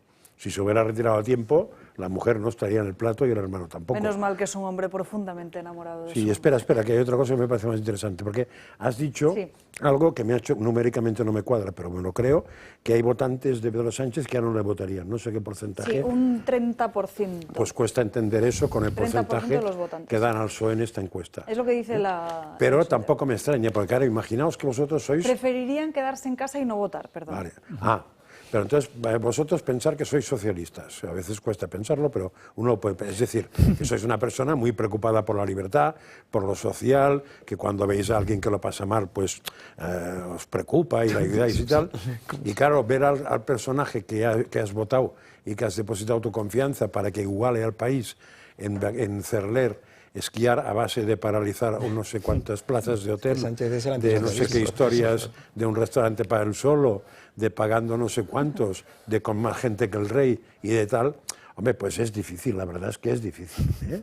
Pero, en fin, puedes llegar a creértelo, sí. Pero se te hace difícil y entonces igual o votas, simplemente no mirándolo y pensando que es otro, o simplemente no votas a nadie, o lo normal sería decir, como soy tan socialista, vete a freír espárragos. Exacto, no tenía nada, se ha repetido, vamos, no tengo nada que añadir. Borja Semper, en estos momentos en rueda de prensa desde Génova 13, comentando las diferentes polémicas que suceden al Partido Socialista, y de hecho ha mencionado también esa sospechosa dimisión de esta misma mañana al frente de Renfe. Como sabéis, Raúl Blanco ha dejado la presidencia de Renfe alegando motivos personales. Escuchamos qué es lo que tiene que decir Semper. Reúne Alberto Núñez Feijóo, el presidente del partido, va a reunir este próximo fin de semana en Asturias a los presidentes de las comunidades autónomas y de las ciudades autónomas. Presentamos una ley de conciliación. Fuimos capaces de sacar adelante parcialmente una EBAU común y vamos a seguir centrando nuestros esfuerzos en medidas económicas para mejorar la vida de los españoles, con el objetivo declarado de bajar los impuestos frente a la asfixia fiscal a la que somete el Gobierno a los ciudadanos. Ya lo hemos hecho, lo hemos evidenciado a finales de año, acabamos el año liderando. Sigue esa rueda de prensa de Borja Semper en la sede del Partido Popular. También unos minutos antes había asegurado que el sustituto de Luis Tudanca sería Óscar Puente, porque consideran en Génova 13 que ahora los ministros también son líderes autonómicos. De eso también es importante resaltar que cómo les cunde el tiempo a algunos, ministros y líderes territoriales. En fin, nos vamos con las crónicas de Manicomio de Gabriel Serrano. Gaby, muy buenas tardes, feliz año y feliz todo. Feliz año, hola, ¿cómo estáis? ¿Todo bien? Espero que este año lo encaremos por lo menos con una sonrisa mayor y que los políticos nos dejen. Y hay que hablar, pues, cambia de año y siempre hay propósitos nuevos, ¿no? Pues uno dice, oye, pues tengo que adelgazar un poquito. Se cumplen. Claro, adelgazar un poquito, otro dice, bueno, voy a dejar de fumar, otro dice, voy a dejar de beber agua, pues cada uno lo que considere. Y sumar en la agrupación es uno de esos movimientos que dice, oye, como ahora tenemos un nuevo congreso en marzo, 29 y 30, vamos a intentar cambiar el ideario político. Y lo que pretenden es dejar atrás lo que les movía, que era sobre todo ese movimiento del 15M, que estaba bien arraigados, y ahora han decidido, creo que tenemos que tomar diferentes sendas. Como he mencionado, tienen este congreso en el mes de marzo, y ellos mismos advierten que deben cambiar su discurso político, porque según han dicho es que lo que sirvió entonces, haciendo referencia al 15M, ahora mismo ya no nos sirve. Y quieren pues tener caras nuevas, diferentes recambios, pues cambiar un poco la línea del partido, de esta izquierda alternativa, ¿no? Digamos, de movimiento, de esta coalición de diferentes partidos políticos, y quieren ir hacia un movimiento de alianzas múltiples, de diferentes frentes comunes, de confluencias y coaliciones. Claro, ahora mismo deben aprobar, en ese congreso lo harán, un nuevo ideario político que les guíe en esta toma de decisiones. Y vamos a ver pues lo que pretenden o lo que puede llegar a ser este nuevo ideario. Como publicaba OK Diario, dice que Sumar propone intervenir medios de comunicación para crear una nueva cultura democrática del ecosistema digital, para frenar lo que denominan fórmulas de desinformación, con el objetivo de crear una nueva cultura democrática, como estamos viendo ahí en las imágenes, que esto puede ser un poco el nuevo cauce que van a seguir. Y claro, esto tiene mucho que ver con el plan de acción por la democracia, ¿no?, que el gobierno ha insistido tanto, que vamos a ver, en el que el objetivo de este plan es facilitar la tarea de la ciudadanía a la hora de evaluar la acción de los poderes públicos, dotando a nuestra democracia, como viene en el documento, de más transparencia y rendición de cuentas en 3 ámbitos clave. Dice, poder ejecutivo, medios de comunicación y poder legislativo. Y después de esto, en el propio plan de acción del gobierno, lo centra en 3 ejes. Y como vamos a ver, es ampliar y mejorar la calidad de la información, fortalecer la transparencia y pluralidad, y reforzar esa transparencia del poder legislativo y del sistema electoral. Estamos viendo que cada uno, claro, luego hay que adentrarse y ver para ellos cuál es este cauce, cuál es esta regeneración democrática, que es verdad y que no, y cómo utilizan en los medios de comunicación esta información, lo que ellos consideran veraz. Claro, aquí estamos hablando de Sumar, del gobierno, Yolanda Díaz, vicepresidente, ministra de Trabajo, perdón. Vamos a ver cómo ha gastado más de 600.000 euros en 2023, lo gastó en 4 campañas publicitarias. Y claro, esto lo utilizó en el Día del Trabajador, y ese mismo día solo se gastó 130.000 euros en diferentes campañas, sobre todo de desconexión digital, pues haciendo un poco hincapié a este nuevo ideario que quiere Sumar. Y recientemente nos hemos hecho eco de que ha gastado 750.000 euros en aplicaciones, que estas aplicaciones son 25 aplicaciones que tienen una media solamente de 2.000 descargas, que estamos viendo cómo comparamos el dinero que ha costado y las descargas que tiene. Es el desarrollo que está promoviendo, y todas ellas son aplicaciones de la Seguridad Social y forman parte del Instituto Nacional de Seguridad y Salud en el Trabajo, y el objetivo que ellos tienen es la elaboración de herramientas preventivas que ayuden a mejorar las condiciones y el ámbito de trabajo. Entonces, que estamos viendo como lo que tenían antes como cauce, en este caso el movimiento Sumar, ahora ellos deciden que no funciona, quieren saltar el 15M y ahora se agarrarán pues a este 2025 lleno de energía, y luego como el dinero público, en este caso Yolanda Díaz, ministra de Trabajo, lo utiliza para ciertas aplicaciones que ella misma considera, esto también es un poco regeneración democrática, lo que ella considera que debe ser la línea a seguir, pues claro, esa línea a seguir se traduce en nuestros impuestos. Yo no sé ni cómo entiende ella todas estas palabrejas, porque has comentado una serie de frases, de verdad. Presumes de que las... Nueva cultura democrática del ecosistema digital, eso se llama censura. La censura ahora se llama nueva cultura democrática digital. O sea, en esa palabrería, bueno, lo que yo creo que está claro es que han perdido la narrativa completamente. Es lo que decíamos al principio del programa. Esta gente no le queda nada. Han apoyado la Agenda 2030, el wokismo a tope, y ahora, por mucho que quieran renovarse o atraer gente nueva, lo que se encuentran es que todos los elementos que defendían de repente se derrumban, y han fallado en que eso iba a ser el eje motivador, digamos, de toda la política y demás. Pues no, han perdido la batalla, y no les queda más que desmoronarse poco a poco. O sea, no creo que nadie pueda creer en estas sandeces. No, a mí me cuesta imaginarme realmente cómo tiene que ser una reunión de dirigentes de Sumar o de Podemos, porque es que tú tienes a un partido socialista que está más a la izquierda que nunca desde la llegada de Sánchez. Entonces, muchos de los postulados que antes hubiésemos considerado extremistas o radicales, ahora ya se han normalizado. Tienes abiertamente al gobierno diciendo que va a tomar las redes sociales, que va a exigir que la gente tenga que, por dar opiniones, rectificar o dar voz a la persona que supuestamente ha sufrido esa opinión para que pueda responder. Tienes al gobierno también intentando tomar parte de los medios. Entonces, a los partidos que están a la izquierda del PSOE, ¿qué les queda? Encima están en una batalla ahora mismo fratricida, porque tienen más o menos el mismo voto porcentual, PSOE, o sea, Podemos y Sumar. Entonces, pues yo creo que están probando, tocando teclas, a ver quién da con la locura que guste más a la extrema izquierda, que cada vez es menor en este país, y a partir de ahí pues vamos a tener que acostumbrarnos a escuchar todo tipo de barbaridades de este tipo de perfiles. Víctor Manuel. Uy, perdón. A mí, muy brevemente, a mí me parece que yo, con toda humildad lo digo y respeto, yo creo que nunca pensarían que iban a llegar a donde están. Nunca. Es decir, me parece sorprendente, y sabemos por qué han llegado a donde están, por pactos políticos para que haya un gobierno por parte de Sánchez. A mí me gusta diferenciar entre el Partido Socialista, Partido Socialdemócrata, y un partido que es seguidor del sanchismo. Yo creo que son conceptos distintos, se puede estar a favor o en contra de ideologías, pero yo creo que los hechos demuestran una situación distinta. Por lo tanto, repito, yo no creo que pensaran que nunca iban a poder estar donde están, y son cosas que más tarde o más temprano el ciudadano se da cuenta de lo que está sucediendo, porque los españoles y las españolas, para que no haya ninguna interpretación errónea en mis palabras, no son tontos. Lo que pasa es que sí, que llega un momento en que ya no es una cuestión de tontería o no tontería, es una cuestión de que te machacan la vida económica, porque mucho de lo que estamos hablando aquí, como decía Sánchez en tiempos atrás, no, se van de vacaciones, se van de puente, sí, pero hay que ver todas estas compras que se han hecho en centros comerciales, hay que ver luego qué pasa cuando llega el momento de su pago.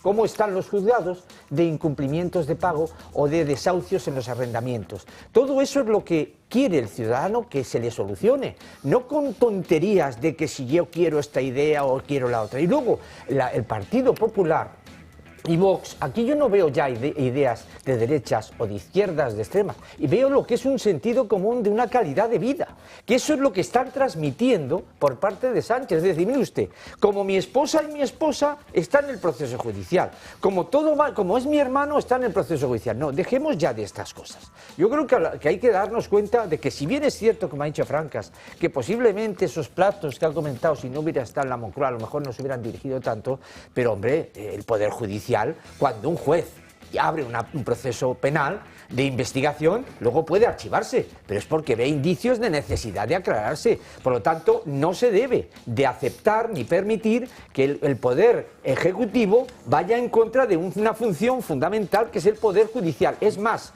si no me falla la memoria, en este plató, este humilde letrado manifestó que la única manera de poder parar lo que es cualquier actuación abusiva de un poder ejecutivo sería el Poder Judicial. Y lo estamos viendo. No digo con esto que se vulnere la presunción de inocencia, no. Siempre tiene que estar constitucionalmente ahí. Pero sí digo que, hombre, cuando un juez o una jueza abre un proceso de investigación, repito, luego se puede archivar, pero es por alguna causa. Y si consideran, y ya termino, Alba, de que haya alguna causa fuera del tema legal, está la recusación y la prevaricación. Dos matices muy rápidos. Una, Víctor Manuel, es evidente que la causa, cuando se abre la vía judicial, tienes un problema. Pero todas las vías judiciales que se han abierto han empezado antes por una vía periodística, curiosamente, en España. La corrupción no empieza nunca por un fiscal que tendría que actuar de suyo, sino que empieza por un periódico que rasca.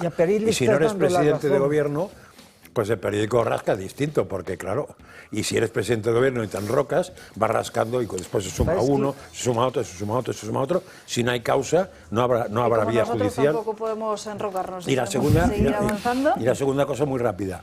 Podemos, no perdáis el minuto, no existe. Es un partido vicario. Va a ser y va a hacer lo que diga Sánchez Podemos, Sumar. Y le deje Podemos. O sea, no existe. Esa señora es un florero. Ya está. Cuando Sánchez quiera, saldrá. Cuando no quiera, la esconderá. Y eso sí, pero Podemos es un grano de pus que tiene poder, del culito de Pedro Sánchez. Tiene poder, más que tú y que yo. En fin, Gaby, ¿qué otra noticia nos traes para hoy? Ahora te has portado bien este año. Los Reyes Magos me han dicho que sí, por lo menos me han dejado bastantes cosas. La verdad que no siempre coincide cómo se porta uno y cómo los regalos que nos dan. Eso es que tú no te has portado bien. Te han traído carbón. Si alguna cosa que llevo puesta en mi indumentaria la llevo de estreno. Pero claro, no siempre coincide cómo se porta uno como los Reyes. No, la camisa. Solo que el próximo día me pongo una chaqueta para que me la vean bien. No voy a hacer publicidad, pero sé que voy guapo. Y también las zapatillas que no las pueden ver. Pero bueno, oye, no hay problema. Claro, yo es que tengo la ilusión de un niño. Los Reyes Magos me encanta, es una fiesta muy emotiva y que me hace especial ilusión y lo preparo pues como si tuviese 10 años. Y uno de los preparativos a la llegada de los Reyes Magos, de los Magos de Oriente, es la cabalgata.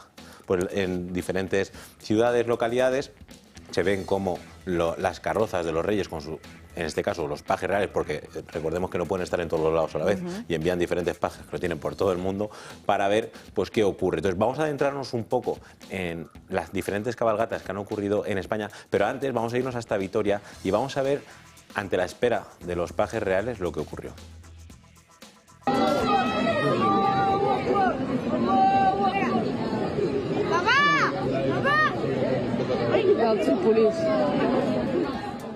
Mientras las familias estaban esperando a la llegada de los magos, un hombre musulmán se puso de rodillas entre ese paso de cebra y empezó a gritar Allahu Akbar.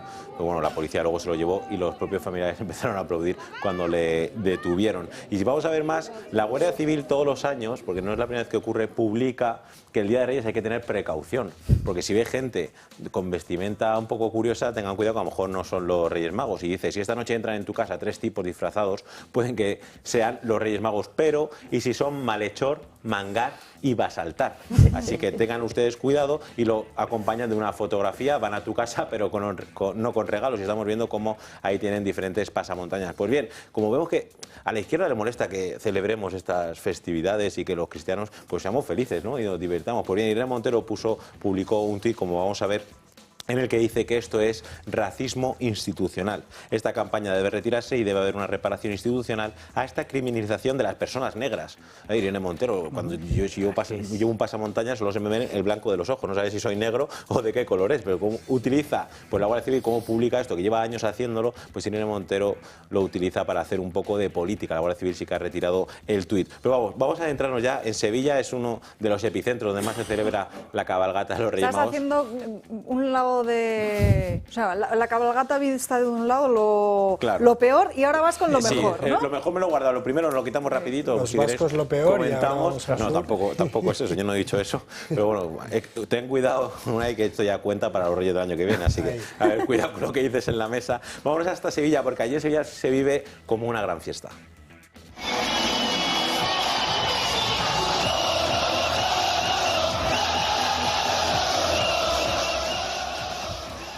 Música a tope, la gente celebrando. Estas son unas imágenes que han sido también bastante criticadas por un sector diciendo que esto no es católico y no es cristiano y no pertenece a los Reyes Magos, pero bueno, es una festividad que también hay que celebrar. Y también ha ocurrido cuando en el paso de la Guardia Civil a caballo ha sonado un himno.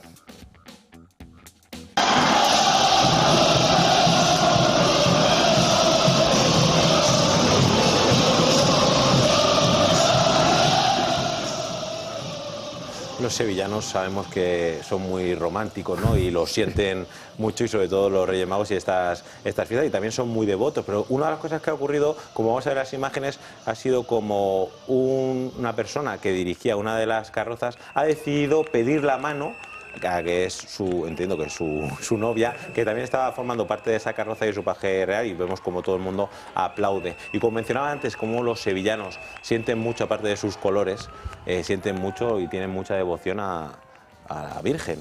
Y vamos a ver qué es lo que ocurre.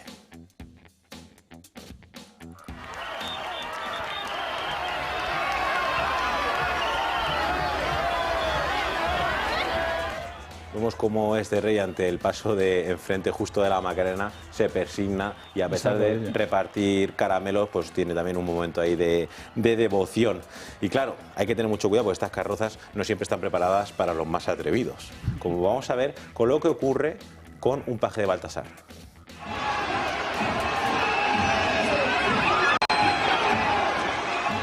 Claro, aquí sí que... Baltasar se convirtió en Basaltar. Basaltar y se cayó, este se asomó y Caramelo, bueno, no tuvo un gran Caramelo que eso estuviese abajo, bendito sea, porque no sabemos qué le ha podido ocurrir. Y claro, los sevillanos, pues aparte de esa gracia, ese acento que tienen y todo, también dejan mensajes para nuestros políticos.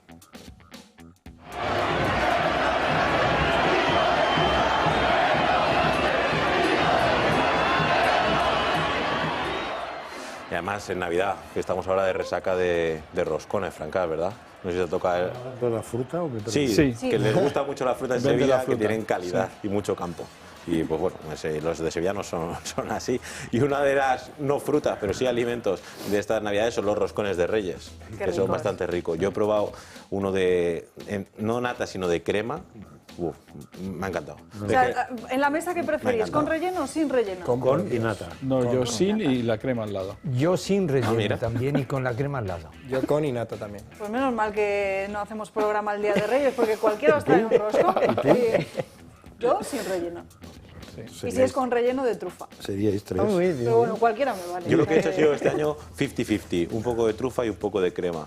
Entonces, el primer trozo partes por la mitad un poquito de los dos y ya tienes para mezclar y ya al siguiente pues vas turnando según te dé el día. Pero bueno, estos roscones hay gente que se vuelve loca y va desde en principios de noviembre casi a comprarlos. Y vamos a ver cómo esta señora coge todos los del supermercado y se los quiere llevar, y coge con su carrito como los está teniendo, y además, claro, no son suyos hasta que lo paga. Pues la gente debe pensar esto y dice, oye, te has llevado todos los del supermercado, nosotros necesitamos también, y van al propio carrito de la señora y se los quitan. Claro, la gente vemos como es muy fanática de los roscones de Reyes. Y hablando de Reyes, Alba, yo me quiero despedir con un mensaje. Adelante. Pues un mensaje que la verdad que ha sido bastante emotivo y bonito, como los Reyes Magos en Madrid han deseado la Navidad y esta fiesta de la Epifanía del Señor a todos los madrileños allí presentes, y ha tenido un mensaje sobre todo de esperanza. Como sabéis, nosotros, los tres Reyes Magos, iniciamos un viaje muy largo, hace más de 2000 años, para ir a visitar al niño Jesús que había nacido en Belén. Nos guiaba una estrella, pero también nos movía la esperanza, porque vosotros, los niños, sois la esperanza del mundo y la posibilidad de que en un futuro este mundo sea un mundo mucho mejor. Aquella noche, cuando el niño Jesús nos vio llegar, nos sonrió. Veo esa sonrisa en vuestras sonrisas. Pues que este 2025 tengamos un año de esperanza sobre todo y de sonrisas. Hay algunos que nos las quieren quitar, pero es importante mantenerla a pesar de todas las dificultades que tenemos. Somos unos suertudos. Con tus chistes y tus secciones de manicomio seguro que la mantenemos. Los chistes de momento los estoy dejando aparcados un poquito. A principio de año. Me estás dando un descanso. Semana voy a sacar todo. Espérate que ya son las rebajas de enero y ya viene Gaby con sus chistes. Gaby, hasta mañana. Hasta gracias. mañana. Nos vamos ahora a la última pausa de publicidad ya del día de hoy. A la vuelta seguimos con más asuntos. 600 millones de personas en el mundo tienen artrosis, una enfermedad crónica, degenerativa e irreversible. En nuestro país tiene una prevalencia del 10%, siendo la enfermedad reumatológica más frecuente. Además, es también la primera causa de invalidez permanente y la tercera de incapacidad laboral transitoria. En el caso de la artrosis de manos, las consecuencias son especialmente traumáticas porque afectan a la capacidad funcional de las personas, impidiéndoles hacer tareas tan básicas como escribir, cocinar o subir una persiana. Afortunadamente existen avances médicos que logran mejorar su calidad de vida, como los guantes de Relax Quantic Nanotech de tecnología avanzada. Ofrecen los tratamientos más innovadores en casa, sin tener que desplazarnos a ningún lugar. Adolfo Albistur es responsable del proyecto Mejorando en tu Vida. Muy buenas tardes, Adolfo. Buenas tardes, Alba. Bueno, cuéntanos cómo son estos guantes, por qué son tan innovadores. Hagamos un recordatorio al inicio de este 2025. Bueno, vamos a recordarlo. Realmente los guantes, hay que decir que no curan la artrosis. La artrosis es una patología donde el cartílago se nos ha desgastado y que no lo vamos a recuperar. Pero sí podemos hacer lo más importante, que es evitar y quitar ese dolor para que podamos hacer una vida normal, que es lo que quieren las personas que tienen artrosis en las manos. Te levantas por la mañana, vas a levantar la persiana y ya te duele la mano, ya te das cuenta y dices que mi artrosis está ahí, ¿no? Bueno, pues con los guantes es una sesión de 20 minutos donde tenemos masaje, vibración, calor, onda corta, alta frecuencia. Podemos poner primero lo de parafina y de esta manera vamos a pasar un día muy agradable. Son tan solo 20 minutos, se suele decir 20 minutos por la mañana y 20 minutos por la noche para también descansar mucho mejor. Y además se pueden usar mientras se hacen otras tareas. Claro, mientras haces casa. cosas, puedes estar con los guantes perfectamente, no te impide que tengas que estar sentado esos 20 minutos. Y además el tratamiento para la rodilla también. La rodilla, fíjate, te voy a comentar, tenemos el tratamiento de la rodilla, que también lo hemos presentado en los últimos 4 o 5 meses, creo recordar, donde las personas que tienen ese dolor de rodilla, pues se lo colocan, son 10 minutos, porque la rodilla es importante que caminemos, que andemos, que subamos escaleras, si no el problema es circulatorio ya, ¿no? Entonces, con esta rodillera, pues vamos a conseguir eso. Y hoy te voy a presentar, Alba, que es lo que tenemos Eso te iba hoy, a preguntar, la novedad. Y vamos, seguramente que Francas nos lo va a probar porque es mi probador oficial de todo. Tenemos por lo que nos decían todas las demás personas. Oye, mira, que es que lo mío es cervical, dorsal, lumbar. Y entonces hemos sacado algo que va muy bien para esta zona, es decir, tanto la cervical, dorsal, lumbar e incluso está recomendado pues un hombro, un codo, algo que realmente te duela así, porque es tan sencillo como este cinturón colocarle donde tú creas conveniente. El tratamiento es parecido al de la rodilla porque estamos trabajando con terapias de luz, onda corta, estamos trabajando también con lo que es el infrarrojo, ultravioleta, pero que realmente va muy bien para desinflamar y para quitar ese dolor. Hay personas que incluso tienen dolores, porque han hecho, no es que tengan artrosis, sino que hacen un tipo de trabajo que les duele. Bueno, pues esto es para ellos. Incluso, fíjate, con el ordenador, esa postura que adquirimos muchos de estar así con la cabeza eso hacia es, todos esos problemas, incluso fíjate, Alba, incluso para menstruación en las mujeres, es decir, también va muy bien para ese dolor, ¿no?, de las mujeres que tienen un dolor fuerte en menstruación. Así que esta es nuestra gran novedad y por eso os invito a que llaméis, lo preguntéis todo. Desde aquí se maneja, es muy sencillo. Y bueno, pues ya creo que casi tenemos cubiertos todos los dolores articulares del cuerpo. Seguro que uno hay por ahí, pero en fin, esto lo va a aprobar Francas seguramente y ya nos contará en primera Lo siguiente persona. es una escafandra de arriba abajo, ¿no?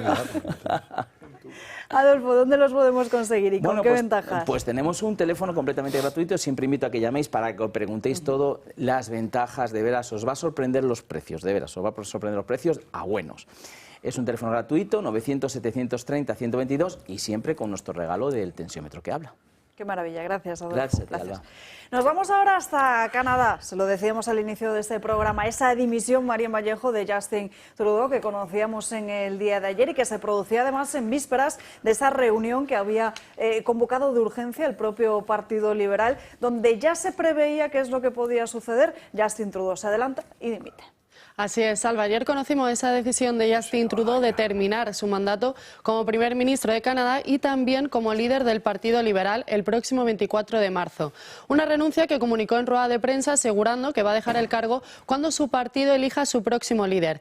Esta renuncia pone fin a un mandato de casi 10 años cuando tomó posesión por primera vez en el año 2015.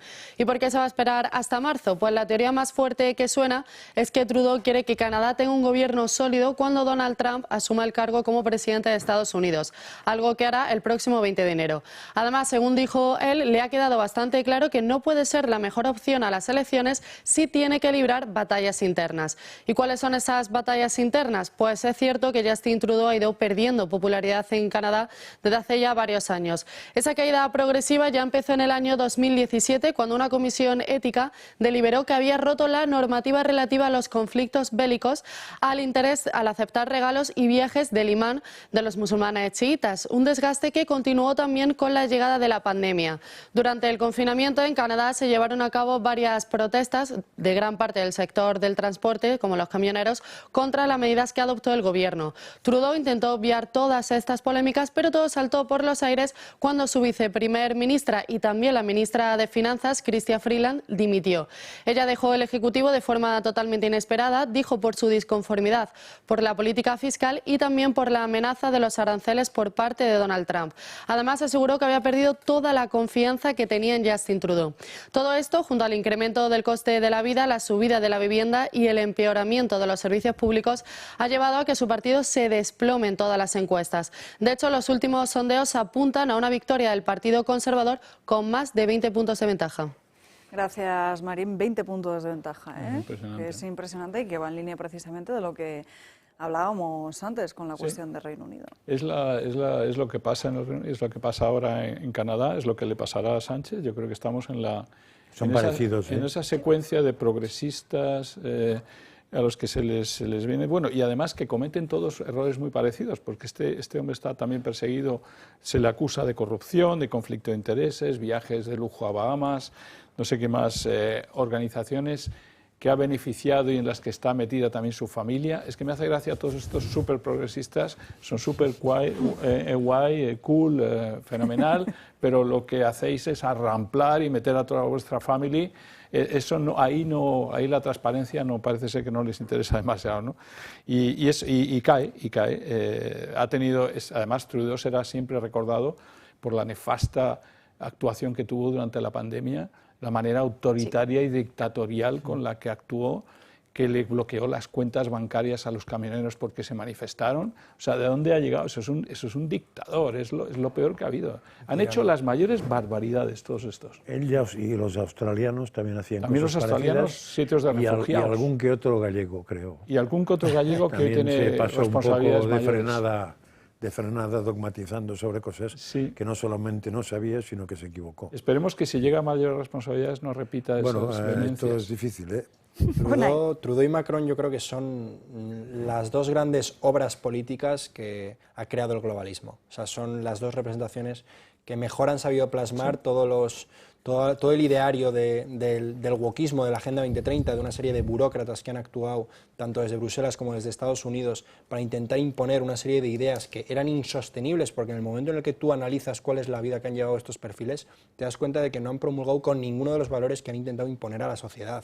Entonces, han utilizado la estrategia de tratar de venderse a la ciudadanía como figuras liberales, digamos que más tirando a social en lo a izquierdista en lo social y a liberal, incluso conservador en lo económico, para intentar buscar ese centro político, y es cierto que han conseguido digamos, victorias históricas, porque, por ejemplo, la llegada de Macron supuso prácticamente la caída total del Partido Popular y el Partido Socialista en Francia, algo que no había ocurrido antes, y ahora, gracias a eso, también han emergido figuras como Le Pen, y pues Trudeau básicamente lo mismo, más cercano quizás a la socialdemocracia, pero siempre manteniendo esa postura de ser una persona centrada, lo cual, por ejemplo, en España no cuela con Pedro Sánchez, que todo el mundo lo identifica como alguien muy vinculado a la izquierda. Y bueno, pues en su momento parecía que iban a ser figuras indestructibles, y pues Trudeau se va con un 22% de aprobación, creo que es top 3 líderes mundiales con menor tasa de aprobación de su propio pueblo. Macron también está en torno a esas cifras, no llega ni siquiera al 30%, de hecho ya ha habido una moción de censura y se va a tener que llevar a cabo otras elecciones en Francia, por lo tanto también parece que su caída puede ser más pronta de lo que se preveía y que podría adelantar incluso las presidenciales. Y pues vamos a ver qué ocurre, pero desde luego creo que es un cambio de paradigma. Creo que la victoria de Donald Trump en Estados Unidos ha acelerado este proceso muchísimo y que hay que estar muy preparados para que el cambio que vaya a llegar a estos países sea el que realmente necesitan los pueblos y no sea lo mismo, pero que te dice cosas diferentes. Yo creo que Canadá tiene una ventaja, que me gustaría que España la tuviera, porque no sé por qué no la tiene, que es el partido que le dice, chico, para casa.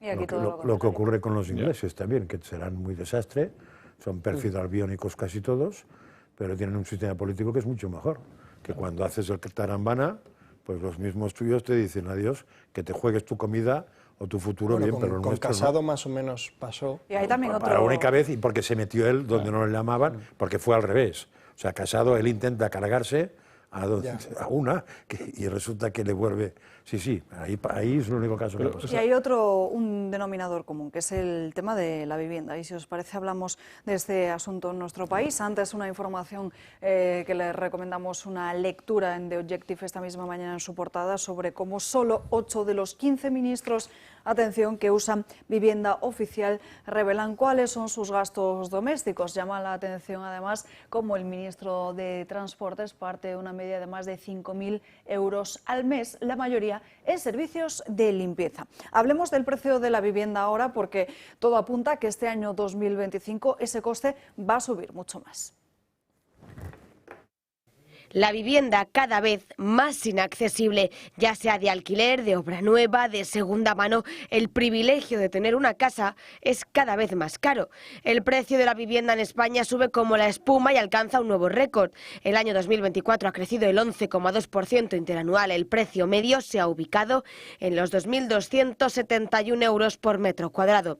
La tensión entre oferta y demanda ha dejado las mayores subidas en Málaga, en Madrid, Alicante, Santander o Coruña durante el 2024, ahora que ya ha acabado el año. De hecho, es que esto no pinta mejor para el 2025, porque en un momento en el que también conseguir un alquiler es misión imposible, vuelan los inmuebles, resulta que la vivienda nueva va a seguir creciendo y creciendo mucho más. Los promotores advierten de que el problema de oferta se va a agravar. Cada día es más insuficiente, de hecho. El precio de la vivienda de obra nueva va a seguir subiendo hasta un 5% por este motivo. Para desbloquear esta situación, ¿qué opinan los expertos? Pues que se necesita más oferta, pero ¿cómo lo van a hacer?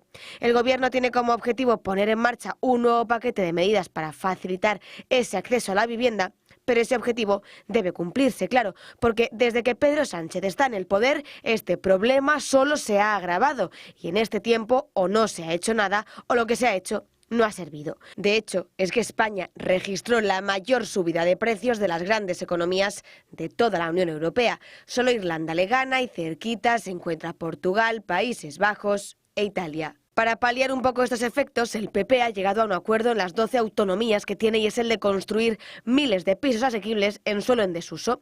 Lo van a hacer efectivo en la cumbre de Asturias que tienen el próximo día 11 y 12 de enero, donde los varones, junto con Alberto Núñez Feijóo, terminarán de acordar esta medida.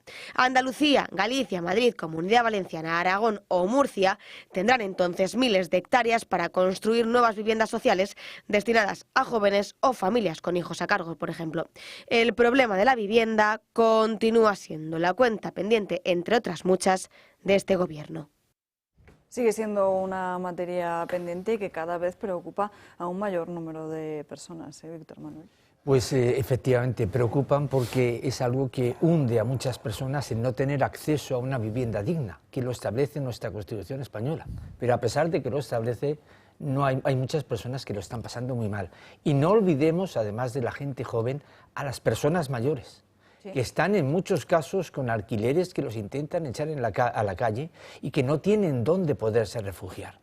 Por consiguiente, eso es algo que ahí es donde sí que ciertamente, y por eso yo hablaba siempre de que da igual las ideologías políticas, hay que tener un sentido de bienestar, un sentido de humanidad, un sentido de ayudar a aquellas personas que lo necesitan. Todos lo necesitamos, pero hay algunas personas que están verdaderamente pasándolo no mal, sino casi cercano a la pobreza. Yo cuando veo, y ya termino, Alba, cuando paso por determinadas calles de Madrid, y veo, no todos quieren igual, pero no me gusta generalizar, pero veo personas durmiendo y familias debajo de un puente y digo, ¿para qué sirven los impuestos que se pagan? ¿Dónde van destinados esos impuestos? Si no es para que haya ayudas a esas personas que las necesitan, médica, vivienda, etc. Es un grave problema lo de la vivienda y que ciertamente yo, y soy un hombre muy constructivo y positivo, pero no veo solución a corto plazo, no lo veo. A ver, en el vídeo se ha dicho que el gobierno ha hecho muy poco. No, hombre, el gobierno no es que haya hecho muy poco o nada. El gobierno ha destrozado el mercado de la vivienda. O sea, ha hecho mucho para jorobarlo. Y yo espero que no haga nada. O sea, yo espero que la propuesta de este gobierno sea cero. Porque cada vez que propone algo, lo destroza más. Porque sus propuestas son topar precios. Con lo cual es una manera de cargarse la existencia de pisos en alquiler. Como tope precios en la subida en el precio del metro cuadrado, entonces ya no habrá ni de compra, ni alquiler, ni nada. Y después lo que hace es favorecer la inquiocupación, haciendo que una ley que era ya una auténtica locura para una situación muy concreta, que era para el COVID, para pasarla después a hacerla no eterna, pero misma, casi eterna, ¿no? Porque ya llevamos varios años desde el COVID aquí con prolongaciones de la misma ley. Que lo que viene a decir es, si usted alquila un piso, no señores, y los señores no quieren pagarlo, lo único que tienen que hacer es ir a servicios sociales, decir que son insolventes o que son, no sé cómo se llama, tienen vulnerables, y no se preocupe que lo tiene bien arreglado, porque hasta que intervenga la justicia y han años. Cuando todo ese tipo de medidas, un país democrático solo puede aplicar ese tipo de medidas, diríamos, que rompen la normalidad. Para mí solo se deben aplicarlas si hace intervenir un juez siempre, al principio e inmediatamente. Por eso digo que el COVID también fue una locura, porque tenía que haber intervenido un juez, porque si no, un señor normal que está en servicios sociales, que a veces no son ni siquiera funcionarios, son una empresa, ¿qué le va a costar ponerte ahí que eres vulnerable? Pues igual le invitas a comer y te pone que eres vulnerable durante 30 años, ¿no? Sí, lo asombroso de estos llamados progresistas, globalistas, es que parecería que por sus siglas, ¿no?, de progresistas se ocupan de la gente, y al revés, los globalistas no les importa a la gente lo más mínimo. O sea, yo creo que todo este problema hubiera estado fenomenal para la imagen de Sánchez, de solucionar el problema de la vivienda. Tenía seguramente recursos y posibilidades de hacerlo. ¿Y por qué no lo ha hecho? Porque se lo ha gastado en otras cosas, porque no le interesa a la gente. Realmente, o sea, tanto en vivienda como en coches. Estaba escuchando el otro día que han subido el precio de los coches 4 veces o algo así, desde hace 3 o 4 años, desde que está él. 4 veces los coches. Es decir, le da igual que la gente no se pueda comprar un coche. Hay unas prioridades de sectores y no está la gente entre ellos. Están los constructores automovilísticos de coches eléctricos, además están los de la vivienda, como es para la gente tampoco. Es como si hubiera una mentalidad absolutamente de que la gente no. Clasista, sí. Los grandes sectores, los grandes intereses, los grandes narrativas, pero la gente no. De hecho, el globalismo es eso, El globalismo es eso, sí. Sobra gente. Siervos de la gleba. Ahora, a raíz de la subida de impuestos que se ha producido al entrar en 2025, solo hay 2 sectores a los que no se les ha subido. Uno es el de los actores y el otro es el del coche eléctrico, que son precisamente 2 sectores a los cuales la mayoría de españoles pues, o no pueden aspirar o no están representados. A mí me resulta muy relevante, por ejemplo, en relación a lo que comentabas de que el gobierno no tiene ningún tipo de preocupación por la gente, casos como el de Canarias, que hace ya 4 años, en 2021, se produjo un volcán que obligó a muchas personas a tener que vivir en contenedores que convirtieron en viviendas, pero esto se sabía que iba a ser de forma temporal. O la gota fría de Valencia. O ahora la gota fría. Ahora por lo menos podemos decirles que tienen la excusa de que todavía no ha podido dar tiempo a que todo el mundo reciba las ayudas, pero es que en Canarias muchas personas han obtenido ayudas de quizás 60.000 euros cuando han perdido viviendas valoradas en muchísimo más y no pueden con ese dinero comprarse nuevas viviendas y tienen que estar viviendo todavía en contenedores. Un debate muy interesante que propuso el otro día Carlos Hernández Quero en Twitter es el hecho de que también favorecer todo tipo de inmigración puede provocar que quizás lo que antes era que la inmigración copase puestos de trabajo que quizás ciertos españoles despreciaban, ahora eso ya no es así, ahora ya tienes inmigrantes en todos los puestos de trabajo y eso también ha producido el hecho de que la vivienda se encarezca porque haya personas más pudientes de otras naciones que sí que puedan permitírselas y eso obliga a los españoles a tener que compartir piso o vivir en situación más precaria, ¿no? Entonces es un debate que se va a dar y en Estados Unidos ya se está dando con Vance y con Musk. No hay tiempo para más, seguiremos con este debate en los próximos días. Gracias a los cuatro por acompañarnos a lo largo de esta mañana aquí en Dando Caña. Nosotros nos despedimos, no nos ha quedado tiempo para hablar de Venezuela, de ello hablaremos mañana porque este viernes tenemos una cita muy importante, incluso también en vísperas, el día 9, con esa protesta masiva. Para más información pueden seguirnos a través de todas las redes sociales de esta casa del Toro Televisión. Por los demás, les veo mañana aquí a las 12 puntual, como siempre en Dando Caña. Que tengan un feliz día. Adiós, hasta mañana.